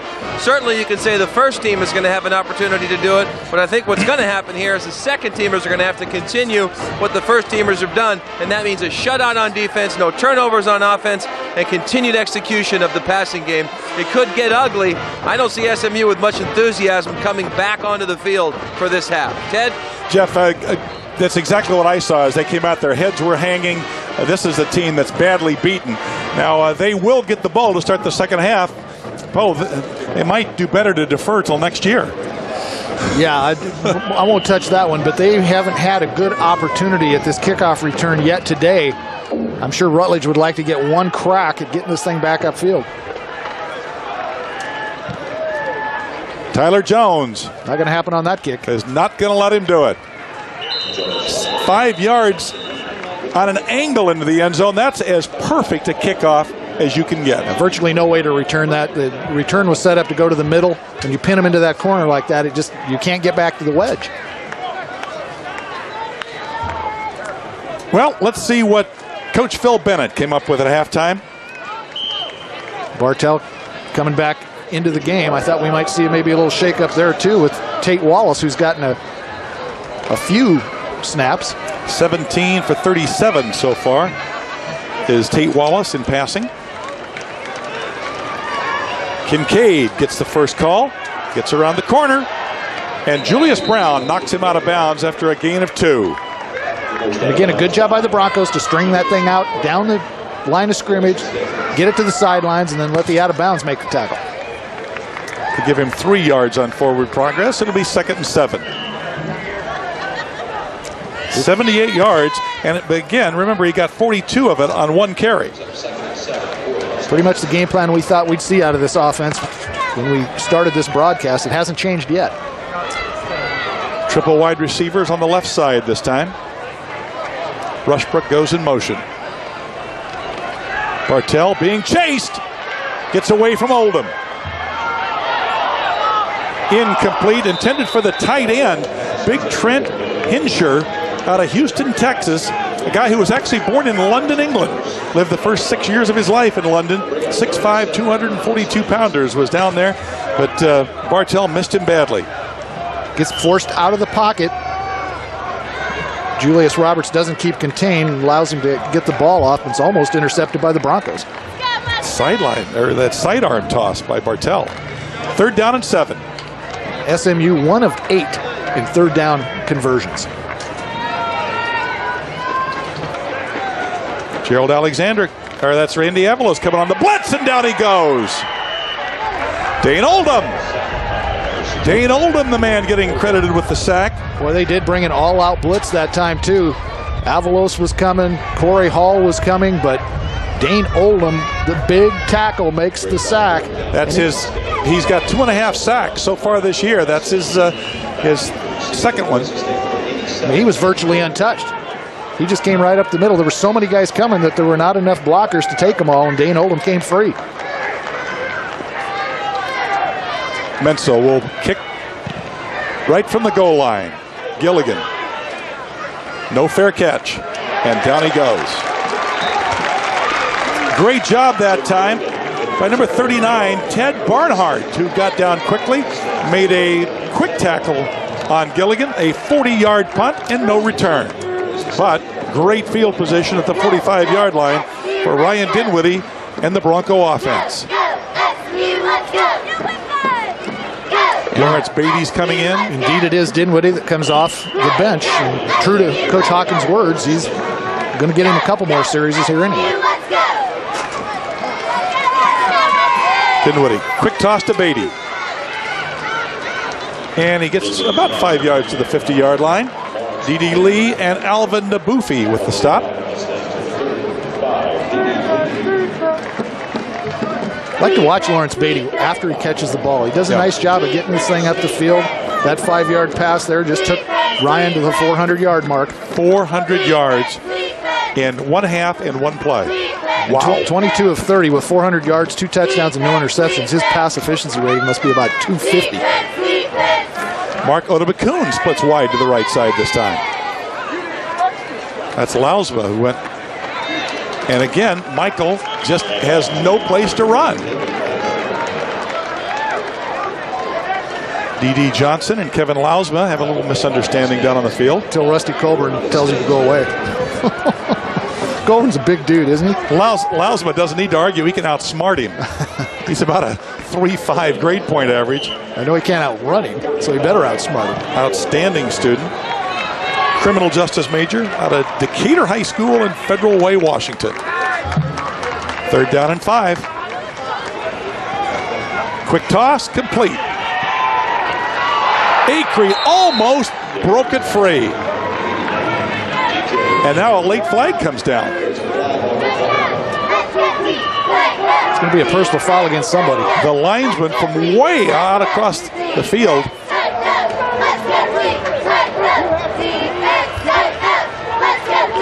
What was that, sideline? Is that what he called? Sideline interference?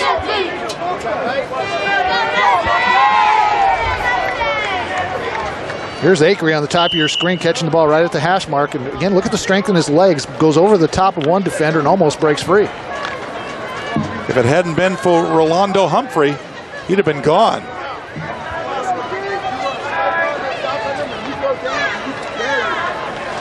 Dinwiddie fakes the give to Michael. Now he's in trouble. And actually may have picked up a yard or two for Don Arimia Stansberry. The 6'2", 245-pound sophomore out of El Paso makes the stop. Give him 2 yards on forward progress. It'll be 2nd and 8. I know they've got a game plan in, and they want to run the plays that are in the game plan. And obviously running Ryan was in the game plan, but as banged up as he's been the last couple weeks, I don't think I want to see him carrying the ball very much. Yeah, he looks like he's limping a little bit. Dinwiddie sets, throws, complete. Acree is close to 1st down yardage at the 20-yard line. Quite a move out there, huh? You see that? Just a little juke step. Gets him down to the 20-yard line. Beautiful move after the catch. So many of these receivers do that very efficiently. 4th 400-yard passing game. That is a new Boise State record. Nobody's done it as much as Ryan's done it. This time we'll have another 500-yard game. 5, 4, 3, 2, give it to Odebakoon wide to the right. McPherson goes in a slot. Michael has some running room. Michael at the 5-yard line. Knocked down by D.D. Johnson. Well, Johnson just got his legs, too, because I thought D-Mike, once he broke through that initial line of scrimmage, was gone. But they did a good job getting a hold of the ankles and getting him down at the 5. Watch him go off the left side of the formation. Off tackle, huge crease for him to run through. And just at the last second, they get him corralled. 1st and goal, 5-yard line.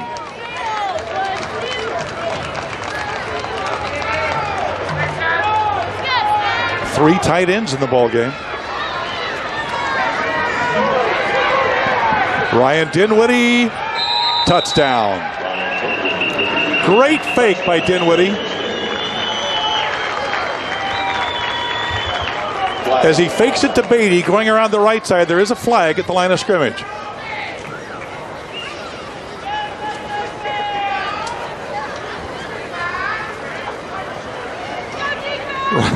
Dinwiddie is kind of limping back to the huddle saying, wait a minute.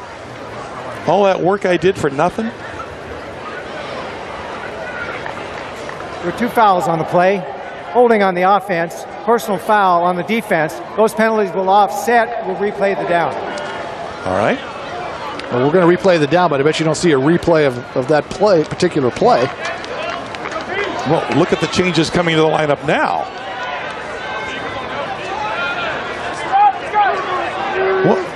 What down is it? Tyler Jones is. They just sent the field goal unit in. That's still first down. I'm not sure what. A little confusion by the Broncos. Yeah, big time confusion. And the 25-second clock's running, so they better get a play call here. They better call timeout is what they better do. Yeah, down to 12, 10. Gilligan splits out wide to the left side. Clock's at 4. Gets it off. And D. Mike gets nailed by D.D. Johnson.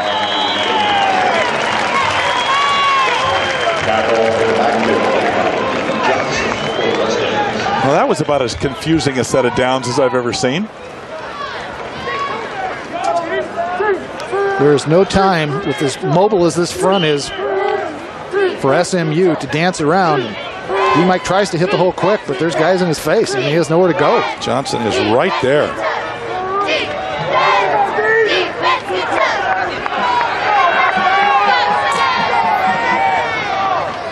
Second down and goal. Dinwiddie almost intercepted. That's Bischoff. It is Bischoff. Brian Bischoff, who already has 1 interception this year, had it in his hands, and now it'll be 3rd and goal. Maybe they had a premonition about that field goal. Yeah. But I've never seen it on first down unless we were in overtime. 3rd and goal. Gilligan and Blaser wide to the left side. David Michael and Tony McPherson wide to the right. Quick slant in for the touchdown is Tim Gilligan. And Gilligan, with his 2nd touchdown of the game,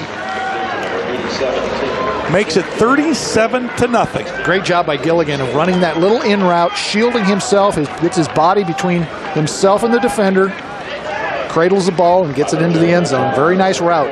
Moodley had no clue. He just stood there and watched Gilligan make the move.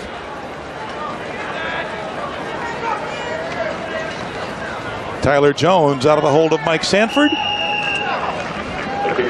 It is good. There are 10 minutes left to play here in the 3rd quarter, and the Broncos, as you take a look at Dan Hawkins, still coming up with more plays, leads it 38-0.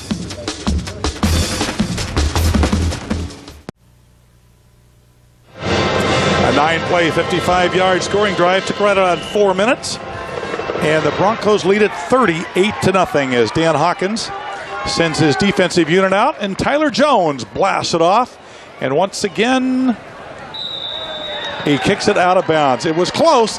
It was close to being perfect, but it went out about the 4-yard line, and so the Mustangs will have their best field position, starting field position of the night, as we take you down to the field in Jeff Caves. You know, conference expansion has been a big point. I did a radio interview on KTIK yesterday with Rance Pugmire, the athletic director at Utah State.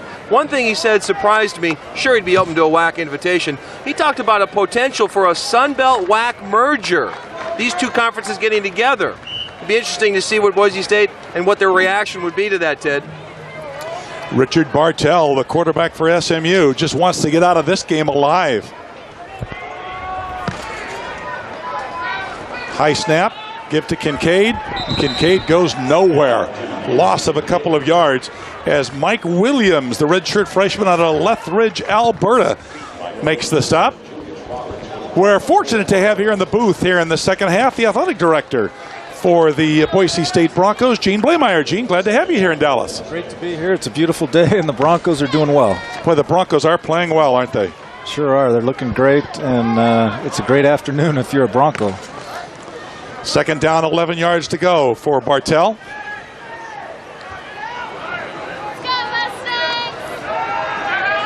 Bartell, plenty of time, thrown across the middle. Nice catch by Chris Cunningham.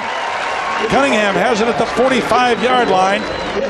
Wes Nurse makes the stop. Gene, and the Mustangs have a first down. Gene, big promotion this coming week at the stadium. Buck Up for the Broncos is coming back to Bronco Stadium. Why don't you tell us a little bit about that? Well, it is, Larry. Next Saturday afternoon at 1 o'clock when we play San Jose State. That's designated as Buck Up for the Bronco Day. And that promotion last year and this year is going to fund summer school scholarships for all of our student athletes. That's awesome. That really is a need that I know Coach Hawk has addressed, and a lot of the other programs have done the same thing. 1st and 10 for the Mustangs. Bartell to throw again. Sets, throwing, complete. Knocked out of bounds is Trey Griffin, the junior out of Lockhart, Texas. So, Gene, for the people that maybe didn't go to the game last year when Buck Up for the Broncos evolved, how does that work and how do people participate? Well, we're going to have containers out in the parking lot before the game and at all of the entrances as people come into Bronco Stadium. We would ask that you bring a check, a donation to contribute to the Buck Up for the Broncos program, and then we take that money and that is used to provide athletic summer school scholarships for all of our student athletes, and that's a critical need that we have at Boise State. The more student athletes we can keep in Boise and have them go to school and work out during the summer, the better they're going to be throughout the academic year, and also the closer they're going to get to graduating. So it's something that our coaches emphasize that we want to be able to provide for our student athletes, but in order to do that, we need to raise the funds to do it, and our goal is anywhere from $100,000 to $150,000. 2nd down, 8 yards to go. That was Kincaid on that last carry, good for 2 yards. Avalos with the tackle. Bartell, last time he got this deep, threw an interception. Not this time. Rushbrook has it at the 15, down to about the 14-yard line. So, Gene, Buck Up for the Broncos next Saturday, 1 o'clock start time. Now, I know there might be some folks a little confused. It's not a night game. It is an afternoon game next week at 1 o'clock. So bring your checkbook, bring some cash, look for the buckets all over the stadium on the entryways on your way into the game, and Buck Up for the Broncos. Absolutely.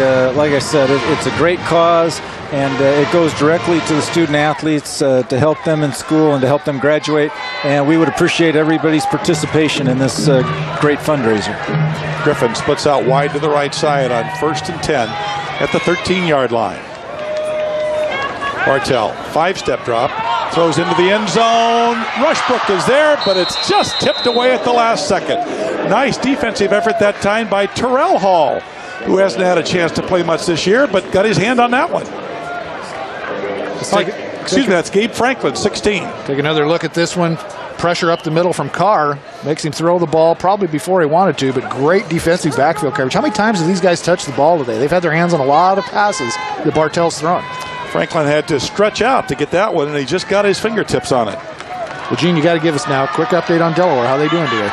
Did they win? The Blue Hens won again. They are undefeated, Larry. They're 7-0 right now, ranked 4th in the nation. Of course, your son goes to school there. That's right, and is getting a chance to play this year. They're having a great year, and but they've got some tough games ahead of them in the next 4 weeks. Matt Rushbrook again on that pass reception. And this is the deepest penetration the Mustangs have had as you watch it again. Quick toss. Rushbrook tries to come back inside, meets a whole host of Broncos, led by Brad Allen. 3rd down now.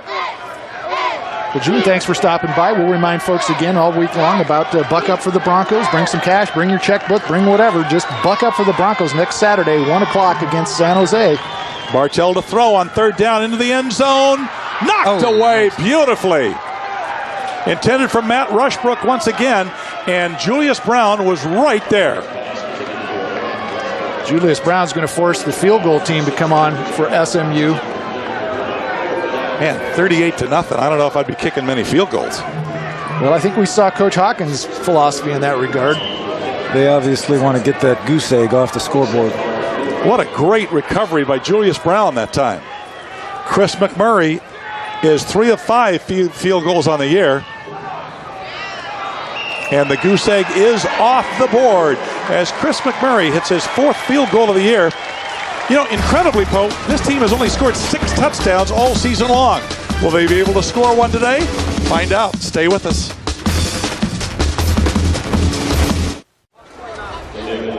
Welcome back to Dallas, Texas, where the Boise State Broncos lead it by a score of 38-3. The Bronco Television Network Update Scoreboard brought to you by Sinclair Oil, where you get unbeatable gasoline with the quality and performance you can trust. Ohio State leading there. Florida trailing Arkansas. Northern Illinois, boy, what a surprise they've been this year. Chris McMurray with only his second kickoff of the game. Well, David Michael's going to take it out. 15, and he gets to right about the 20-yard line. It's a hand up from Swenson. 9-play, 55-yard scoring drive for the Mustangs of SMU. A chip shot 27-yard field goal by McMurtry. And Ryan Dinwiddie trots back out onto the field with 6:37 left to go here in the third quarter. Lawrence Beatty wide to the left side.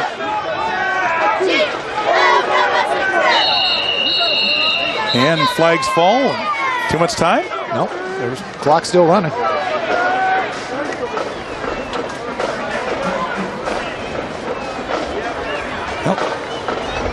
Infraction on defense, 5-yard penalty remains first down.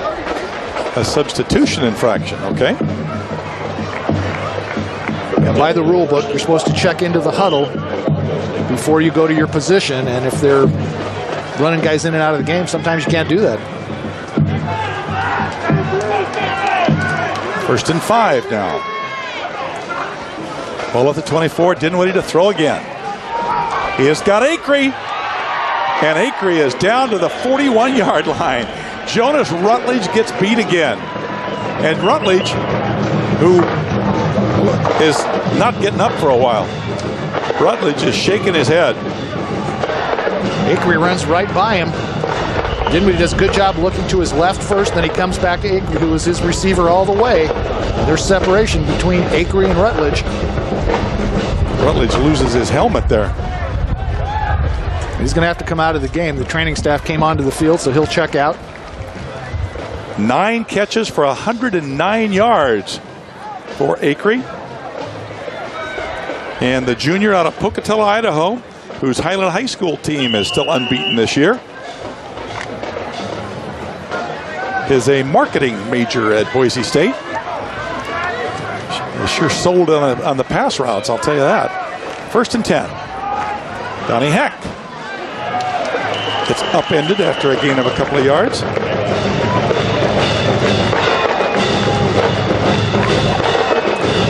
Mike McLeod getting up slowly. The big senior center from Lakita High School in Indio, California. Interesting article this week in the Statesman quoting him about how he has such trouble keeping weight on during the season and working with nutritionists trying to eat the right stuff to keep a balanced diet, but yet still keep the weight on. His parents fly in for every game. Dinwiddie looks like he's changing the play at the line of scrimmage. Throwing for Beatty. He's got him. Touchdown. Lawrence Beatty. What an effort as he gets away from Rolando Humphrey cannot keep up with Beatty, who's had a sensational game this afternoon. Well, apparently whatever play that was initially called, and whatever the audible was that came after it was the right call, because Dinwiddie hit him on stride, but the defender was right in his hip pocket, and watch the effort to get that ball, hang on to it, and get into the end zone. Great effort by Lawrence Beatty. Tyler Jones. That was another marginal snap Mike Sanford handles well. Makes the score 45-3.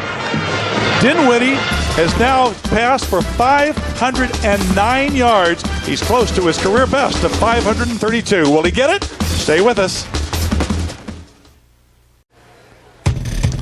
Ryan Dinwiddie, his second 500-yard game in a Boise State uniform.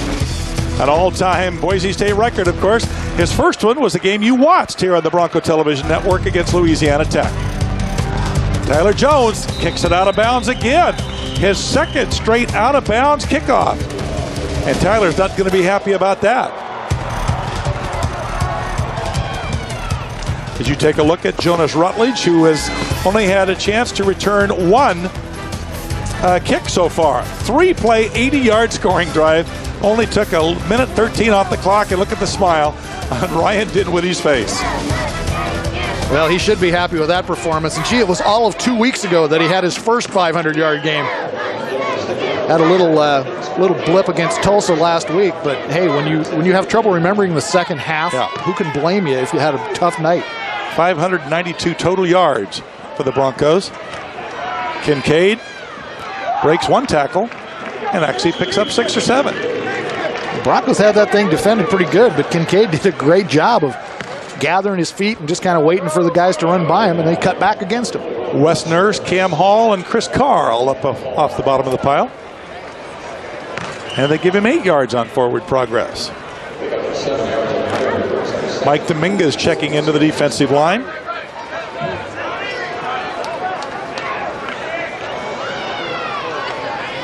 Second down and 2. Trey Griffin in motion. Kincaid has the first down. Andrew Browning picks up his 12th tackle of the year. Browning, a redshirt freshman out of Lake Oswego, Oregon.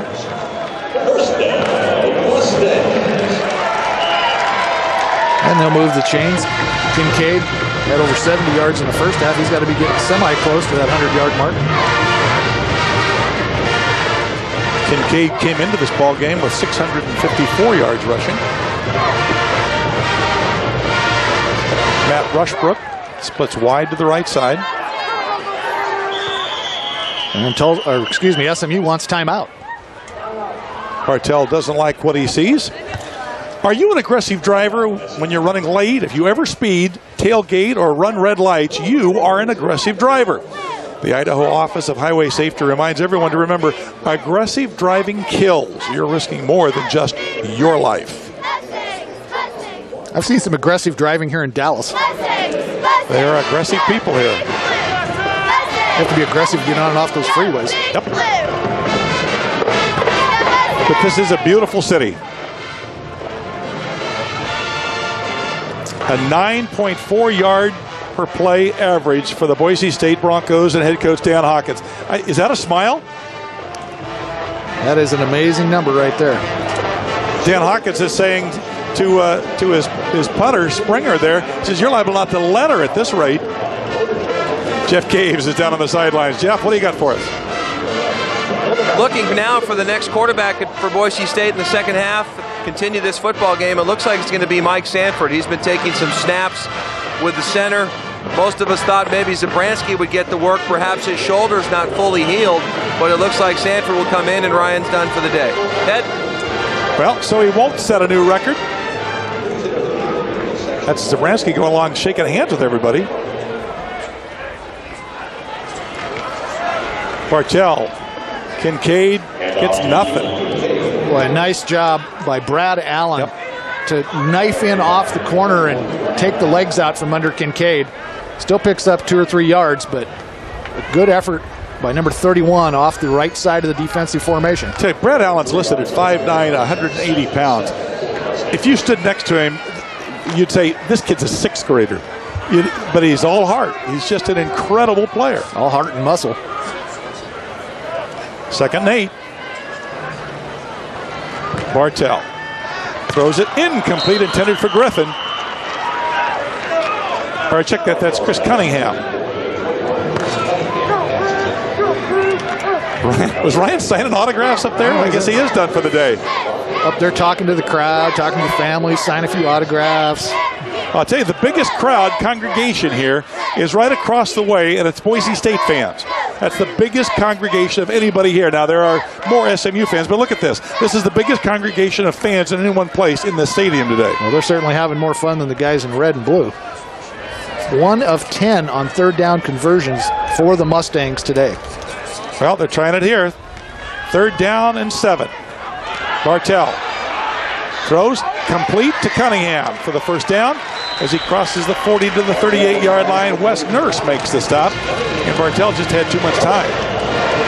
Broncos coming with just a 3-man rush that time, 8 people back in coverage. But when you're asked to cover somebody that long for that period of time, it's very difficult to do. Dane Oldham is checked back into the ball game. Mike Dominguez is still in.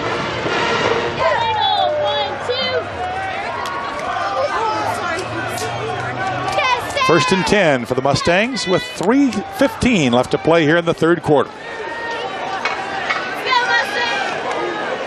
Bartell under pressure, throwing long. Rushbrook knocked away by Julius Brown. Awesome job by Julius Brown of closing the gap between himself and the receiver after the ball was in the air. He just put on a burst of speed, ran to the receiver, knocked the ball out of his hands. A great recovery. See, look, Rushbrook is open here. Yeah, he's open there. And watch the last-minute recovery. He comes over the top and knocks it out of there. That is really a nice job. Defensive back play.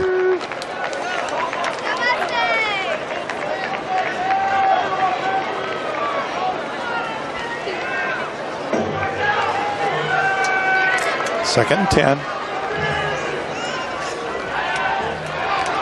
Bartell, down he goes. Cam Hall with another big hit. Hall with his third tackle for a loss this year. And if Hall hadn't got him, Julius Roberts was right there waiting for him. The whole left side collapses. Bartell can't wait to get to Conference USA at this rate. You can see Roberts being held there by the tight end, but nobody blocked Cam Hall.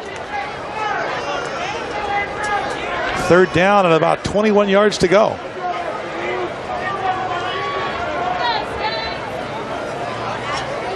And Richard Bartell says, I'm not sure what play in the book you want me to run. Down 42 points. Facing third and 21. I don't have that play.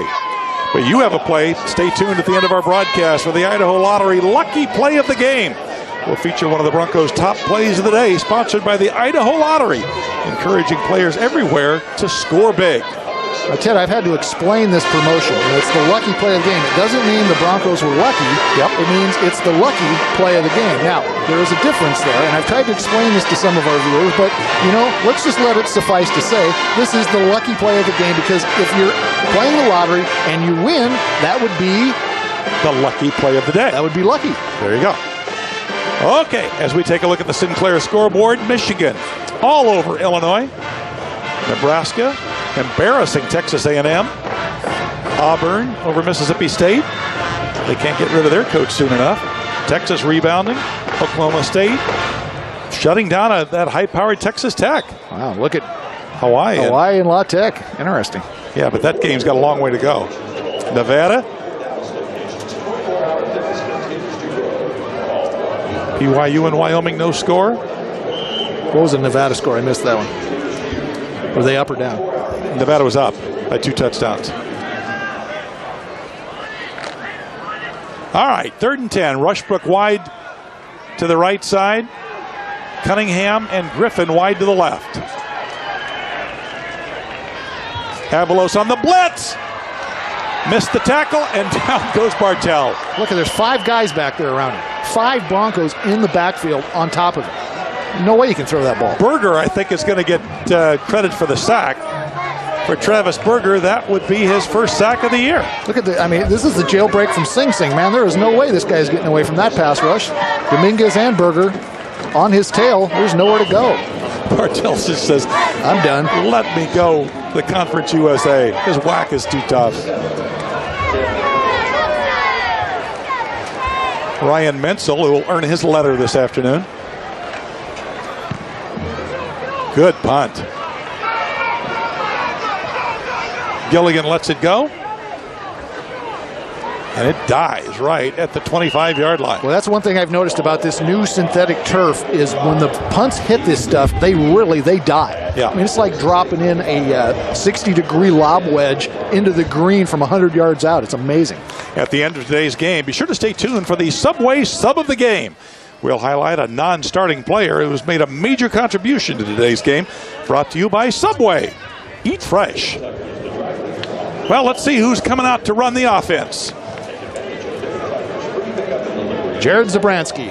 Jared Zabransky gets the call. So I guess that shoulder's healed up enough but he's going to give it another wing, another try. Redshirt freshman out of Hermiston, Oregon. He's completed 3 of 6 passes so far this year.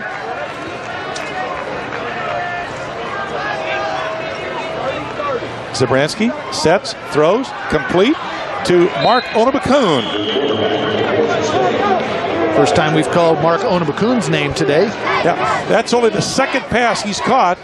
First one was only for a yard, so that picks up 12 or 13. Mark Onabakun, the JC transfer from Lakewood, Washington, and Butte College.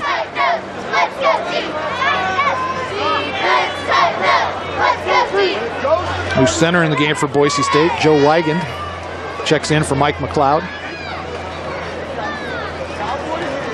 Gilligan can't handle it. His pass was a little too much in front of him, and it'll be second down and 10. Darren College still in the lineup. Yeah, College is still out there. Turner's still out there. Totogi's still in there. Darren College's mom flies in from North Pole, Alaska for about half the Bronco games. What an engaging young man he is. I had about a half-hour conversation with him yesterday at the hotel. I mean, just a fascinating kid. He's got a big what a future. Job he does. Big future ahead of that guy. Yeah. Second 10. And whistles blow. Clock ran out. Sometimes happens with a more inexperienced quarterback in the game. Remain second down. So it'll be second and 15. You know, I don't think Kyle Stringer, who has got a lot of family here, he's from Humble, Texas, I don't think he hasn't punted yet today, has he? No, he has not. Although the official stats at halftime had him for 1 punt for no yards, but they slipped that one in on me because I don't remember that happening.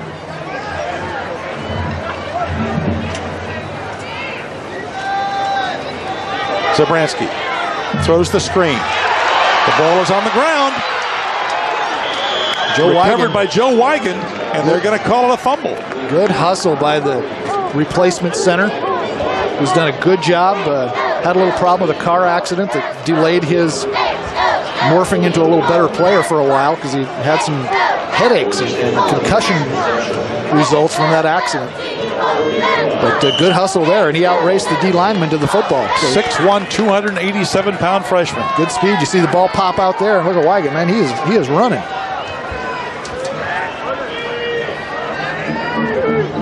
Wigand went to La Costa Canyon High School, one of the most exclusive high schools in the country. Zabransky goes down. D.D. Lee out of Nacogdoches, Texas. Well, now you're going to get quarterback sack. You're going to get to see Stringer now. And Kyle Stringer, averaging 41.8 yards a punt, as you watch it again, will get his first chance to kick it away. Bransky has nowhere to go. Those linebackers blitzing up the middle. But not before we end the third quarter of play here. With the score, the Broncos 45, SMU 3.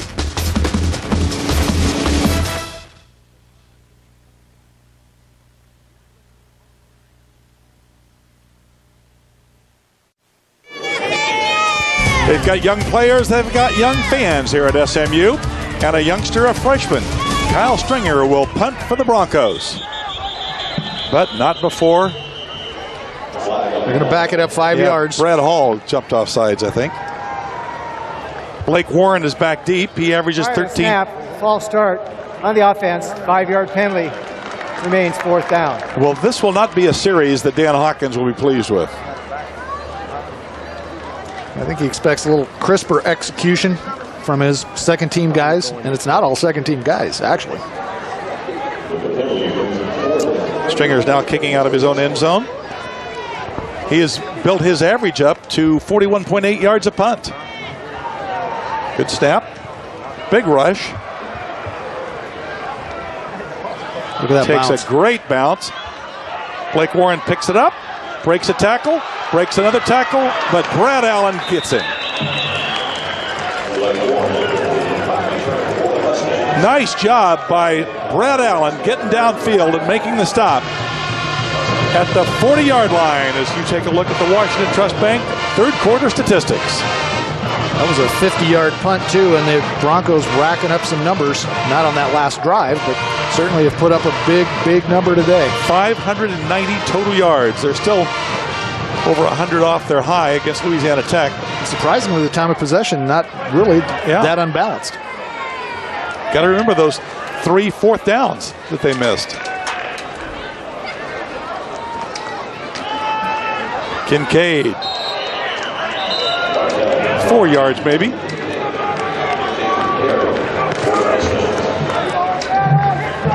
We're in the final quarter here in Dallas, Texas, and very probably the last time Boise State will ever come here if SMU does as everyone expects, leaves the Western Athletic Conference along with Tulsa and Rice to go to Conference USA. I think really it's just a matter of crossing the T's and dotting the I's on some contracts, and that will come to fruition.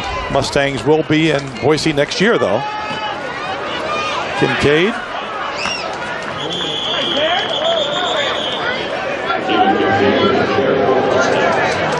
Is close to first down yardage. Deshaun Kabong getting a chance to play a little defense, not just special teams. Larry Pulowski's favorite player on this team. That just took Kincaid over the 100-yard mark. He now has 20 carries for 101 yards rushing today. So he's done better than his average. He averages 3.7 yards a carry. Of course, he had that 142-yarder. Third down. Let's see if the Broncos can stop him here. Bartell under pressure, and down he goes. Great stop that time. It's Brad Allen again off the corner. Brad Allen just nailed him. Untouched off the left side of the defensive formation. Nobody saw him, and especially Bartell. Brad Allen came into this game with 3 tackles for a loss. He's had 2 more today. That's the first time Bartell realized that 31 was coming off the corner as he hit him. That is a blind side, and a good job by Allen not to get his helmet in there to make a good form tackle. Great effort. Nobody gets hurt in a play like that.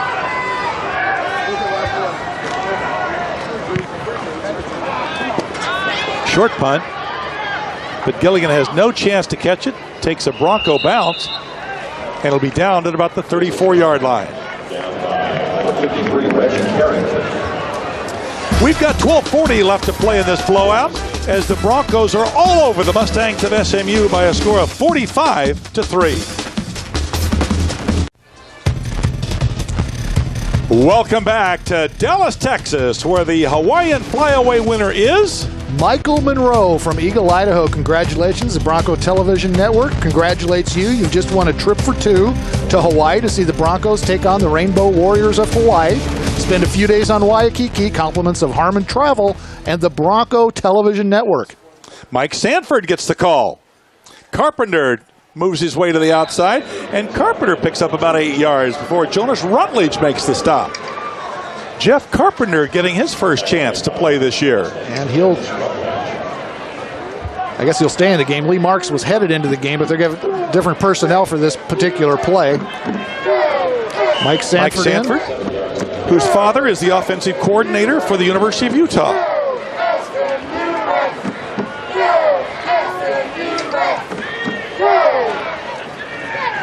Sanford sets, throws, complete to Lundeen. Lundeen crosses the 50 to the 40, down to about the 39-yard line.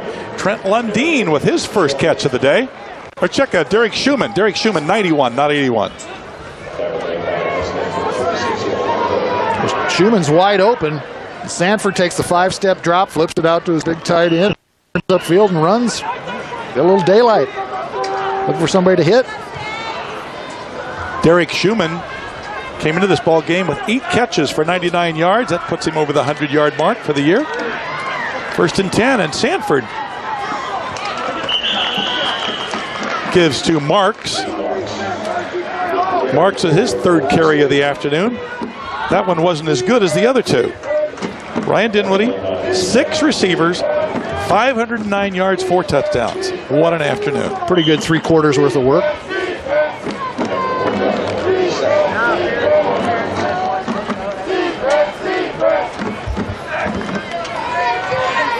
Second and 9. Sanford almost had it picked off. Rutledge was there. It was intended for T.J. Acree, but right in the hands of Rutledge, and he couldn't hold on. Third down now and 9. Well, that's 2 picks he's dropped today. This one is a great break on the ball, gets in front of the receiver, does a nice job, but the receiver does a pretty good job too of stripping that ball out of there, T.J. Acree.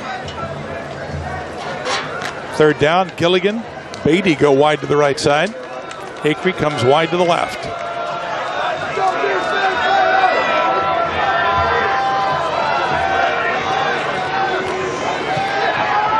Sanford throws complete to Carpenter, and Carpenter has nothing. He has maybe a yard, and it'll be fourth down at the 35-yard line. D.D. Johnson with the stop.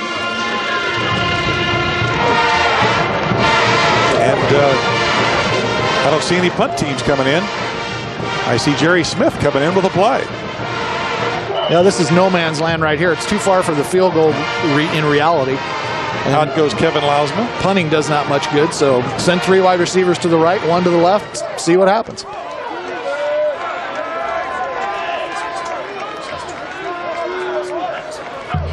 Sanford throws incomplete, intended for Acree, who couldn't hold on. Pass was just a little too high, and they'll turn the ball over to the Mustangs.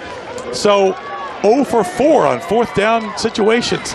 When's the last time you heard that? We've got 10:18 left to play in the ball game. Lots of new faces. Stick around to see who gets to play the rest of the way. Welcome back to Dallas, where lots of second-string players are getting their chance to play here in the fourth quarter of this ball game. In fact, a new quarterback, Tate Wallace, is in. And Guerrero jumps off sides for the Broncos. Free play. Ball knocked out of bounds, intended for Rushbrook. Terrell Hall was there, but Guerrero is going to get charged with jumping off sides. Alex Guerrero, one of the happiest guys on this team out of Brea, California. He's a communications major, wants to get into our line of business. He's certainly got the gift of gab for it. Maybe we should talk to some sense into him before he actually embarks on that. But it's been a great career. I've loved every minute of it. That's the 4th offsides penalty for the Broncos today. I'm not sure I've ever seen that. 2 on the first series. Tate Wallace, a 6'3", 237-pound sophomore out of Ennis, Texas. Ennis is where the famed Texas drag strip is. As he pitches out to number 25, Johnny Fitzgerald. Fitzgerald, a redshirt freshman out of Red Oak, Texas. Picks up about 5 yards.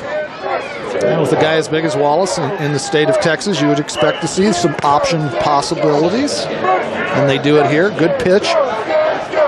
Broncos don't see the option very often. He's carried the ball 24 times for a total of 60 yards. Fitzgerald, that's his first carry of the year. 2nd and 1. Give to the fullback, and Brown may not have gotten it. He didn't. They're spotting it behind the 45. Darren Brown, a 5'10", 230-pound fireplug junior out of Angleton, Texas, does not make it as we take you back down to Jeff Caves. Jeff. One youngster for Boise State you won't see in is Jeff Biederman. He's got what's now called the Jake Plummer fracture. Actually, it's a stress fracture of his foot. He doesn't know how it occurred. Must have happened during practice. But he's a youngster you'd have seen out here right now, Ted. Young freshman. Mike Dominguez on the defensive line. Andrew Browning in there. The Jake Plummer injury. Ooh, that was an indictment, wasn't it? Johnny Fitzgerald has the first down on 3rd and 1. Fitzgerald, a redshirt freshman. Tim Hefty in the game. Mike Fine in the game for the Broncos. Chris Barrios. Jared Hunter, number 49, also checking in. Deshaun Kabong at free safety. Barrios is one of those guys that battled Corey Hall for the starting linebacker position.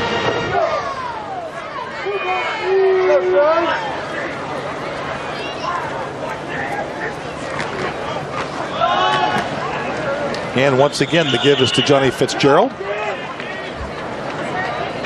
And I think everybody just wants to get this game over with. 45-3 is the score. Tackle made by the Broncos. I think the Broncos are just a few yards short of a school record of total offense, aren't they? They're in the low 500s. If they get the ball back. 732. I don't think they're going to get to that one for a while, which was what they put up against, or 726, whatever it was against. Oh, is that what it was? Okay. It was a lot.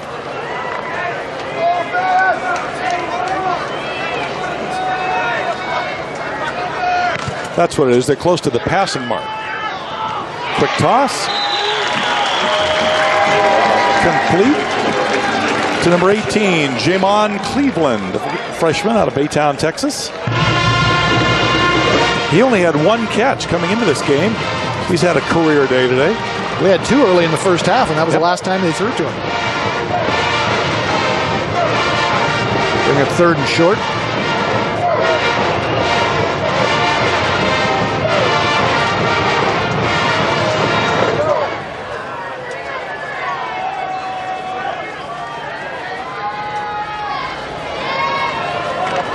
Wallace gives to Cleveland. Cleveland's nailed at the line of scrimmage, but I think he has enough for the first down.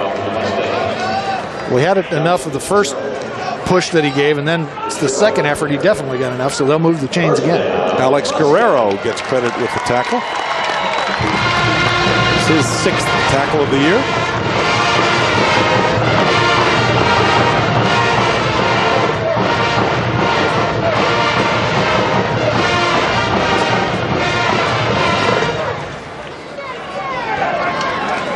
They spread people out wide. Ronaldo Pellerine comes wide to the right side. Wallace fakes the give, throwing long. Has Rushbrook down there, but can't get the ball to him. Terrell Hall, one-on-one coverage. And it'll be 2nd and 10.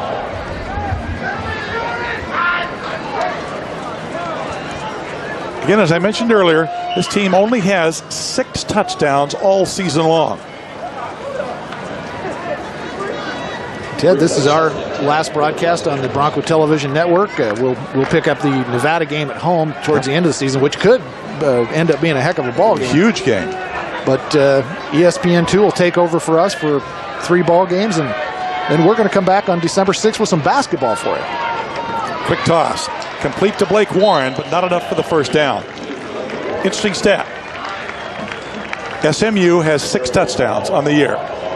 Boise State has 6 touchdowns today. That is an interesting stat. I'm not sure it's a real popular one here in Dallas, but apparently by the turnout, it doesn't really matter. Yeah. Maybe the change to Conference USA will get some, life breathed back into this program. I'm not sure how that'll work or how it won't work. But look at the turnout here. It's an awful pretty stadium to only have that many folks around. It's a beautiful stadium, a beautiful city, and just no one cares. This is Texas A&M country. Maybe TCU.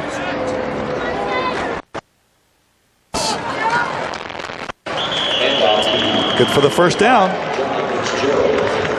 Johnny Fitzgerald gets some significant playing time. And the Mustangs have another first down. It's going to be interesting. The rushing yardage is going to be pretty even when this day is over. Well, let's see if the Broncos' second team can hold them out of the end zone.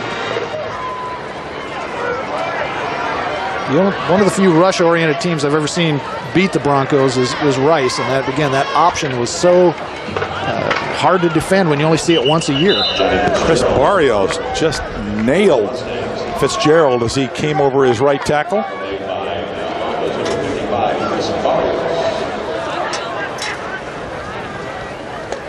Barrios, a sophomore out of Upland, California. Social science major for the Broncos.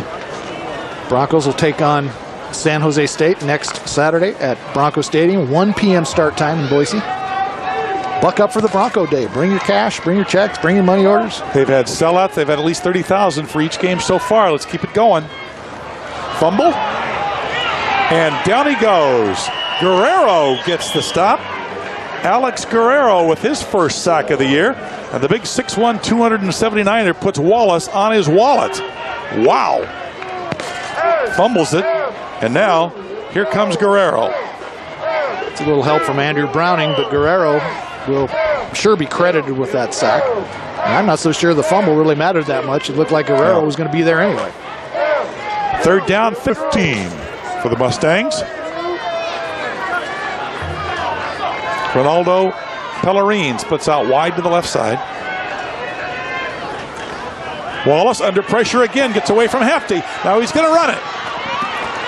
Does not have enough for the first down, but he picked up a significant part of it. And Guerrero ran out of his shoe. Wallace, a big guy, 6'3", almost 240. That's a lot of quarterback. Mike Dominguez, the redshirt freshman out of Oxnard, California, at Rio Mesa High School. That guy's bigger than every linebacker on Boise State's roster. Think about that. And Dane Oldham has to come off the bench to replace Guerrero while he fixes his shoe. 4th down. That doesn't make a senior like Dane Oldham very happy when he has to come back into the game after being out for almost the entire 4th quarter. 4th and 6. Wallace being chased by Oldham. And being chased by Browning, gets away. Being chased again, throws incomplete along the sidelines, intended for Jamon Cleveland. And now the Mustangs have missed on 4th down, and the Broncos will have a chance to add to that offensive total. We've got 3 minutes left to play. Who will get a chance to, will the Broncos score on offense again? Find out next. Ted, it's time now for our Subway Sub of the Game. Brought to you by your local Subway store. How about this guy? Lawrence Beatty, 3 receptions for 133 yards, including one 98-yarder that went all the way to the 1-yard line. A 98-yarder that doesn't get you a touchdown. That's got to be frustrating. But he got his touchdown later. Heck of a game. Lawrence Beatty is your Subway Sub of the Game. Subway, eat fresh. Jared Zaransky back in. Throws complete to Tony McPherson. Zabransky, the redshirt freshman out of Hermiston, Oregon. And Zabransky kind of wobbled that thing out there, and McPherson caught it, but McPherson got away with a gigantic push-off on Rolando Humphrey to create that kind of separation. Humphrey's got walking back with his arms up to the referee like, what are you looking at?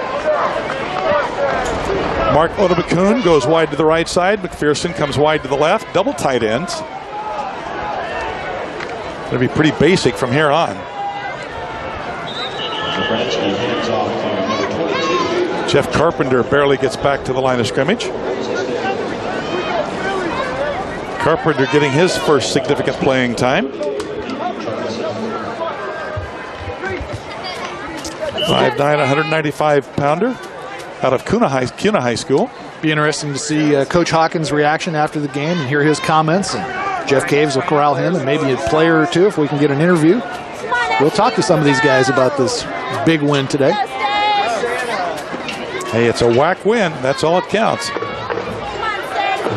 They tried the quick look-in pass to Beatty, and boy, the Mustangs had that one well sniffed out. Brian Bischoff, whose number we haven't called a lot today, but he was all over that play. A wide receiver screen. The offensive lineman released to the flat, throw it to Beatty and see what happens. But too much penetration by this Mustang defense fouled that up. Nothing going on that play. 3rd down play.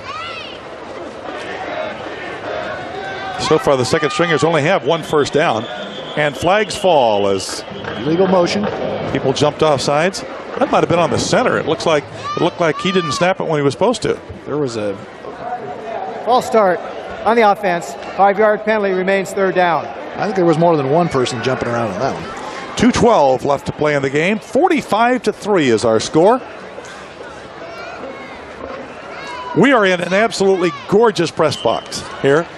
And there are 2 press people in it. There's room for about 70, and there are 2 people in the press box. I like this one gal here from the local paper. At least she hung on to the end. Yep.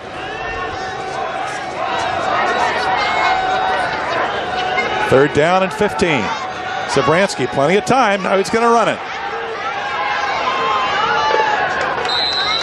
And he will pick up about 4 yards, but he's going to be way short as Melvin Williams gets the tackle for SMU.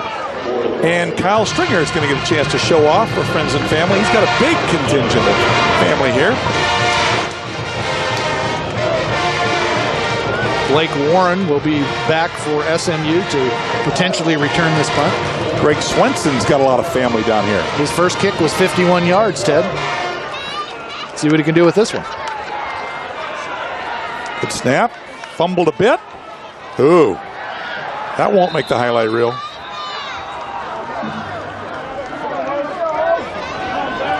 Well, here is our Connecticut Quality Water Systems Player of the Game.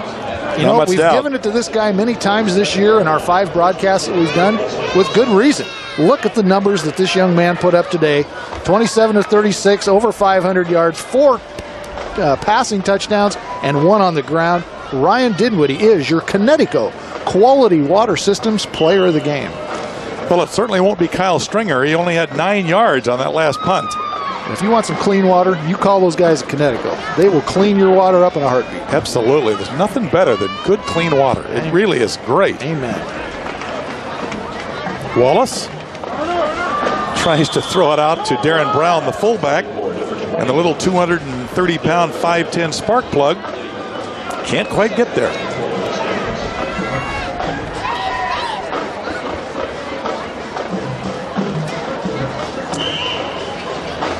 The drive of the game.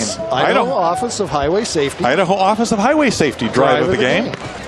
Let's take a look at it. There's RD doing his thing, and his thing was pretty good today. Great pass there, just time after time. Donnie Heck gets a couple of yards. Action. You know, that looked like a wrestling move. And then how about Lawrence Beatty fighting for the ball, getting that thing into the end zone. That is your Idaho Office of Safety drive of the game. Lawrence Beatty with only 3 catches, but boy, did he make the most of it.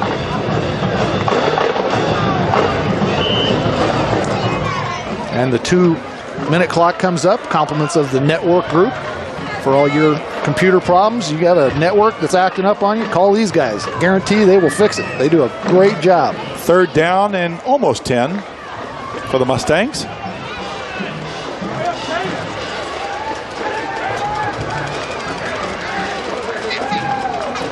Wallace sets, throws, completes it to Matt Rushbrook, who finally got a pass interception. Good for the first down. He's had a lot of balls thrown towards him today, but most of the time the Bronco defenders have knocked him down. This one really rifled out into the flat. Rushbrook makes the catch. That stops the clock with 23 seconds left to play in the game. Tate Wallace, the 6'3", 237-pound sophomore, trying to break this touchdown drought.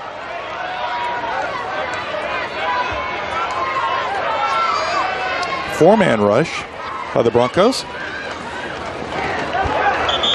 Quick toss.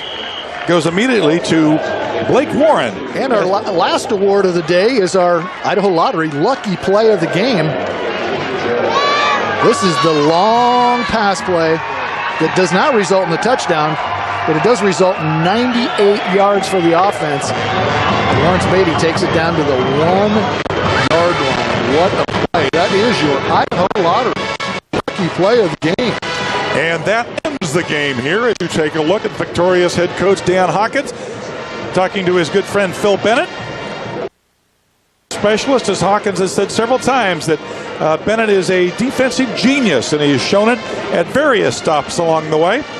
As a matter of fact, found out he used to coach with Mike Sanford's dad at Purdue several years ago. He did not have an answer for this Boise State offense today, though. 45 points on the board and over 500 yards in total offense.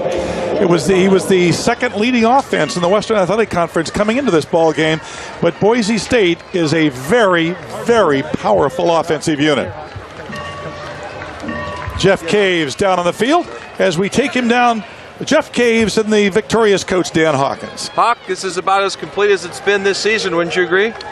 Yeah, we're getting there. You know, we didn't turn the ball over, and penalties were a lot better. Nice to see the DBs make some plays, and you know, other than just a couple opportunities on offense, but RD shot the lights out. Good, solid performance all the way around. What do you credit this win to? Because mentally, you guys had to be real tough to come in here in this environment with so few people here and get yourselves up. Was that difficult? Yeah, well, we've been through that before, as you all know, and I think these guys have learned from it, and certainly I've learned from it, and so we kind of prepare for that and get them ready to go and understand it's got to be their own energy to make it happen.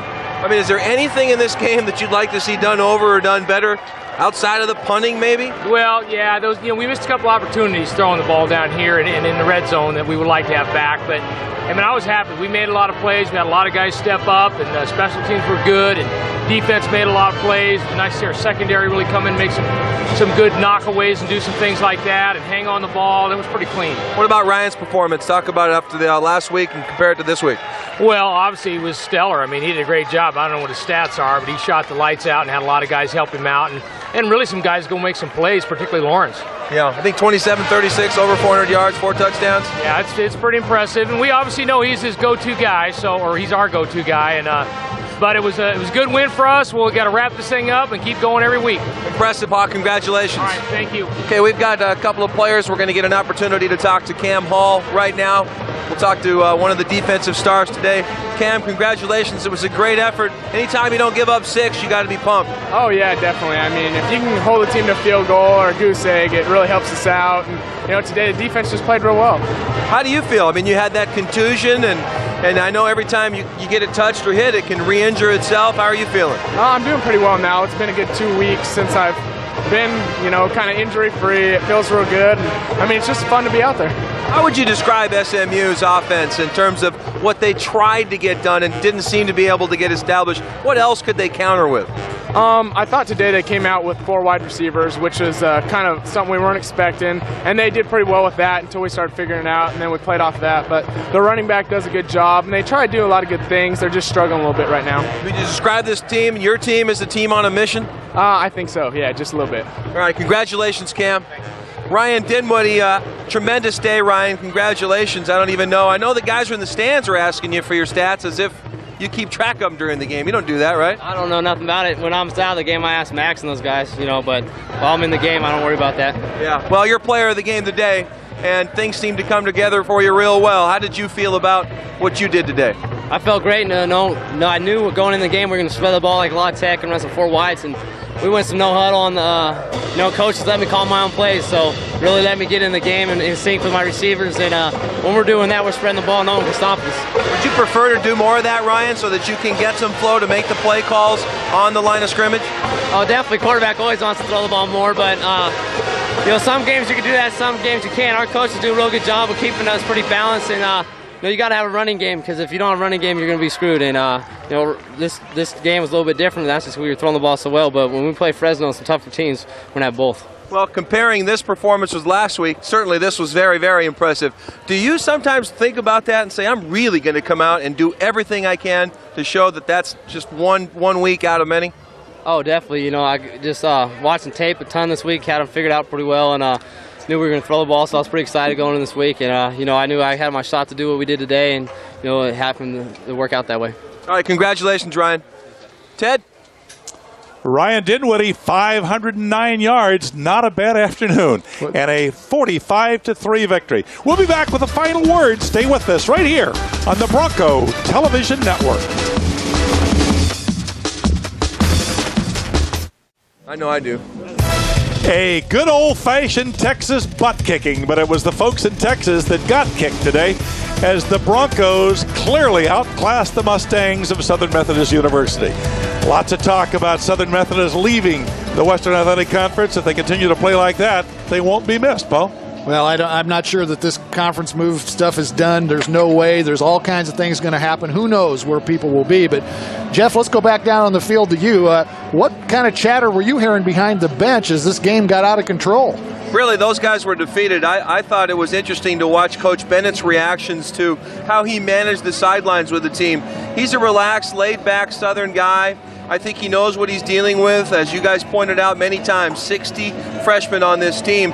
I would think he's playing for 2 years down the road. He's almost got a free pass, or they would have gotten rid of him by now. I think he knows right where he's at. The team doesn't have much fight because I don't think they know what they can do when they face such an experienced offensive machine like Boise State. They knew when they got down early, it was over. And Boise State's game plan of all week preparing to come out and get ahead early was extremely effective, because it does take a young team down to the point where they don't know how to come back. These guys don't know how to win, let alone how to come back and fight adversity and win, and Boise State does. Hawk has mentioned that BSU has trailed in some games and come back. Boise State has done some things that look ugly on film or to us, but they're still wins that they've gutted out, and that shows the mark of a champion, of a team who's been there, and that's not SMU. So where this team goes from here, I think, starts at the quarterback and the skill positions, where they're very small, and as Ted knows, because he spent so much time here, they're going to have to do a better job of putting up border patrol in Texas, and they're going to have to talk to their admissions people about lowering those standards so they can get some kids in here that can play some football and stay eligible, but not necessarily are getting turned down by Princeton and admitted into SMU. I don't know how they're going to fix that ultimately, but I think it will have a huge impact. Guys? Jeff Caves, thanks. Great job as always as we take a look. The Broncos with 81 rushing yards, 80 for the Mustangs, but look at the total yards. Hey, the 641 yards in total offense. I mean, that's 2 weeks, the last 2 games we've done, Ted. I mean, just incredible production. 732 yards 2 weeks ago, over 640 today, just amazing. Holding the Mustangs of SMU to just 214 yards. No turnovers. Hawkins is going to like that. Coach Hawk loves the fact that there's only 7 penalties also. So the areas that he was really concerned about showed up today in great form. And the 7 penalties for only 35 yards. Most of them were offsides, 5-yard infractions. He can live with that. It's the personal fouls, it's the 15-yard penalties that were driving him nuts.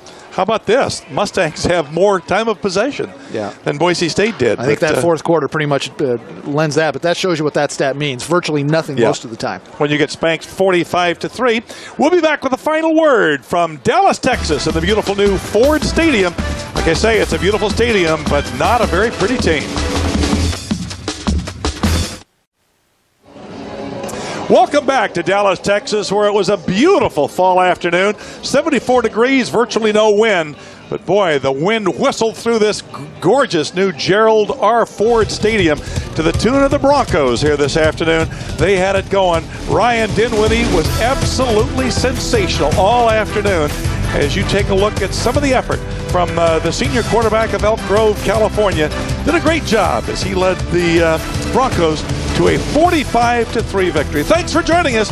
We'll see you next time on the Broncos Television Network.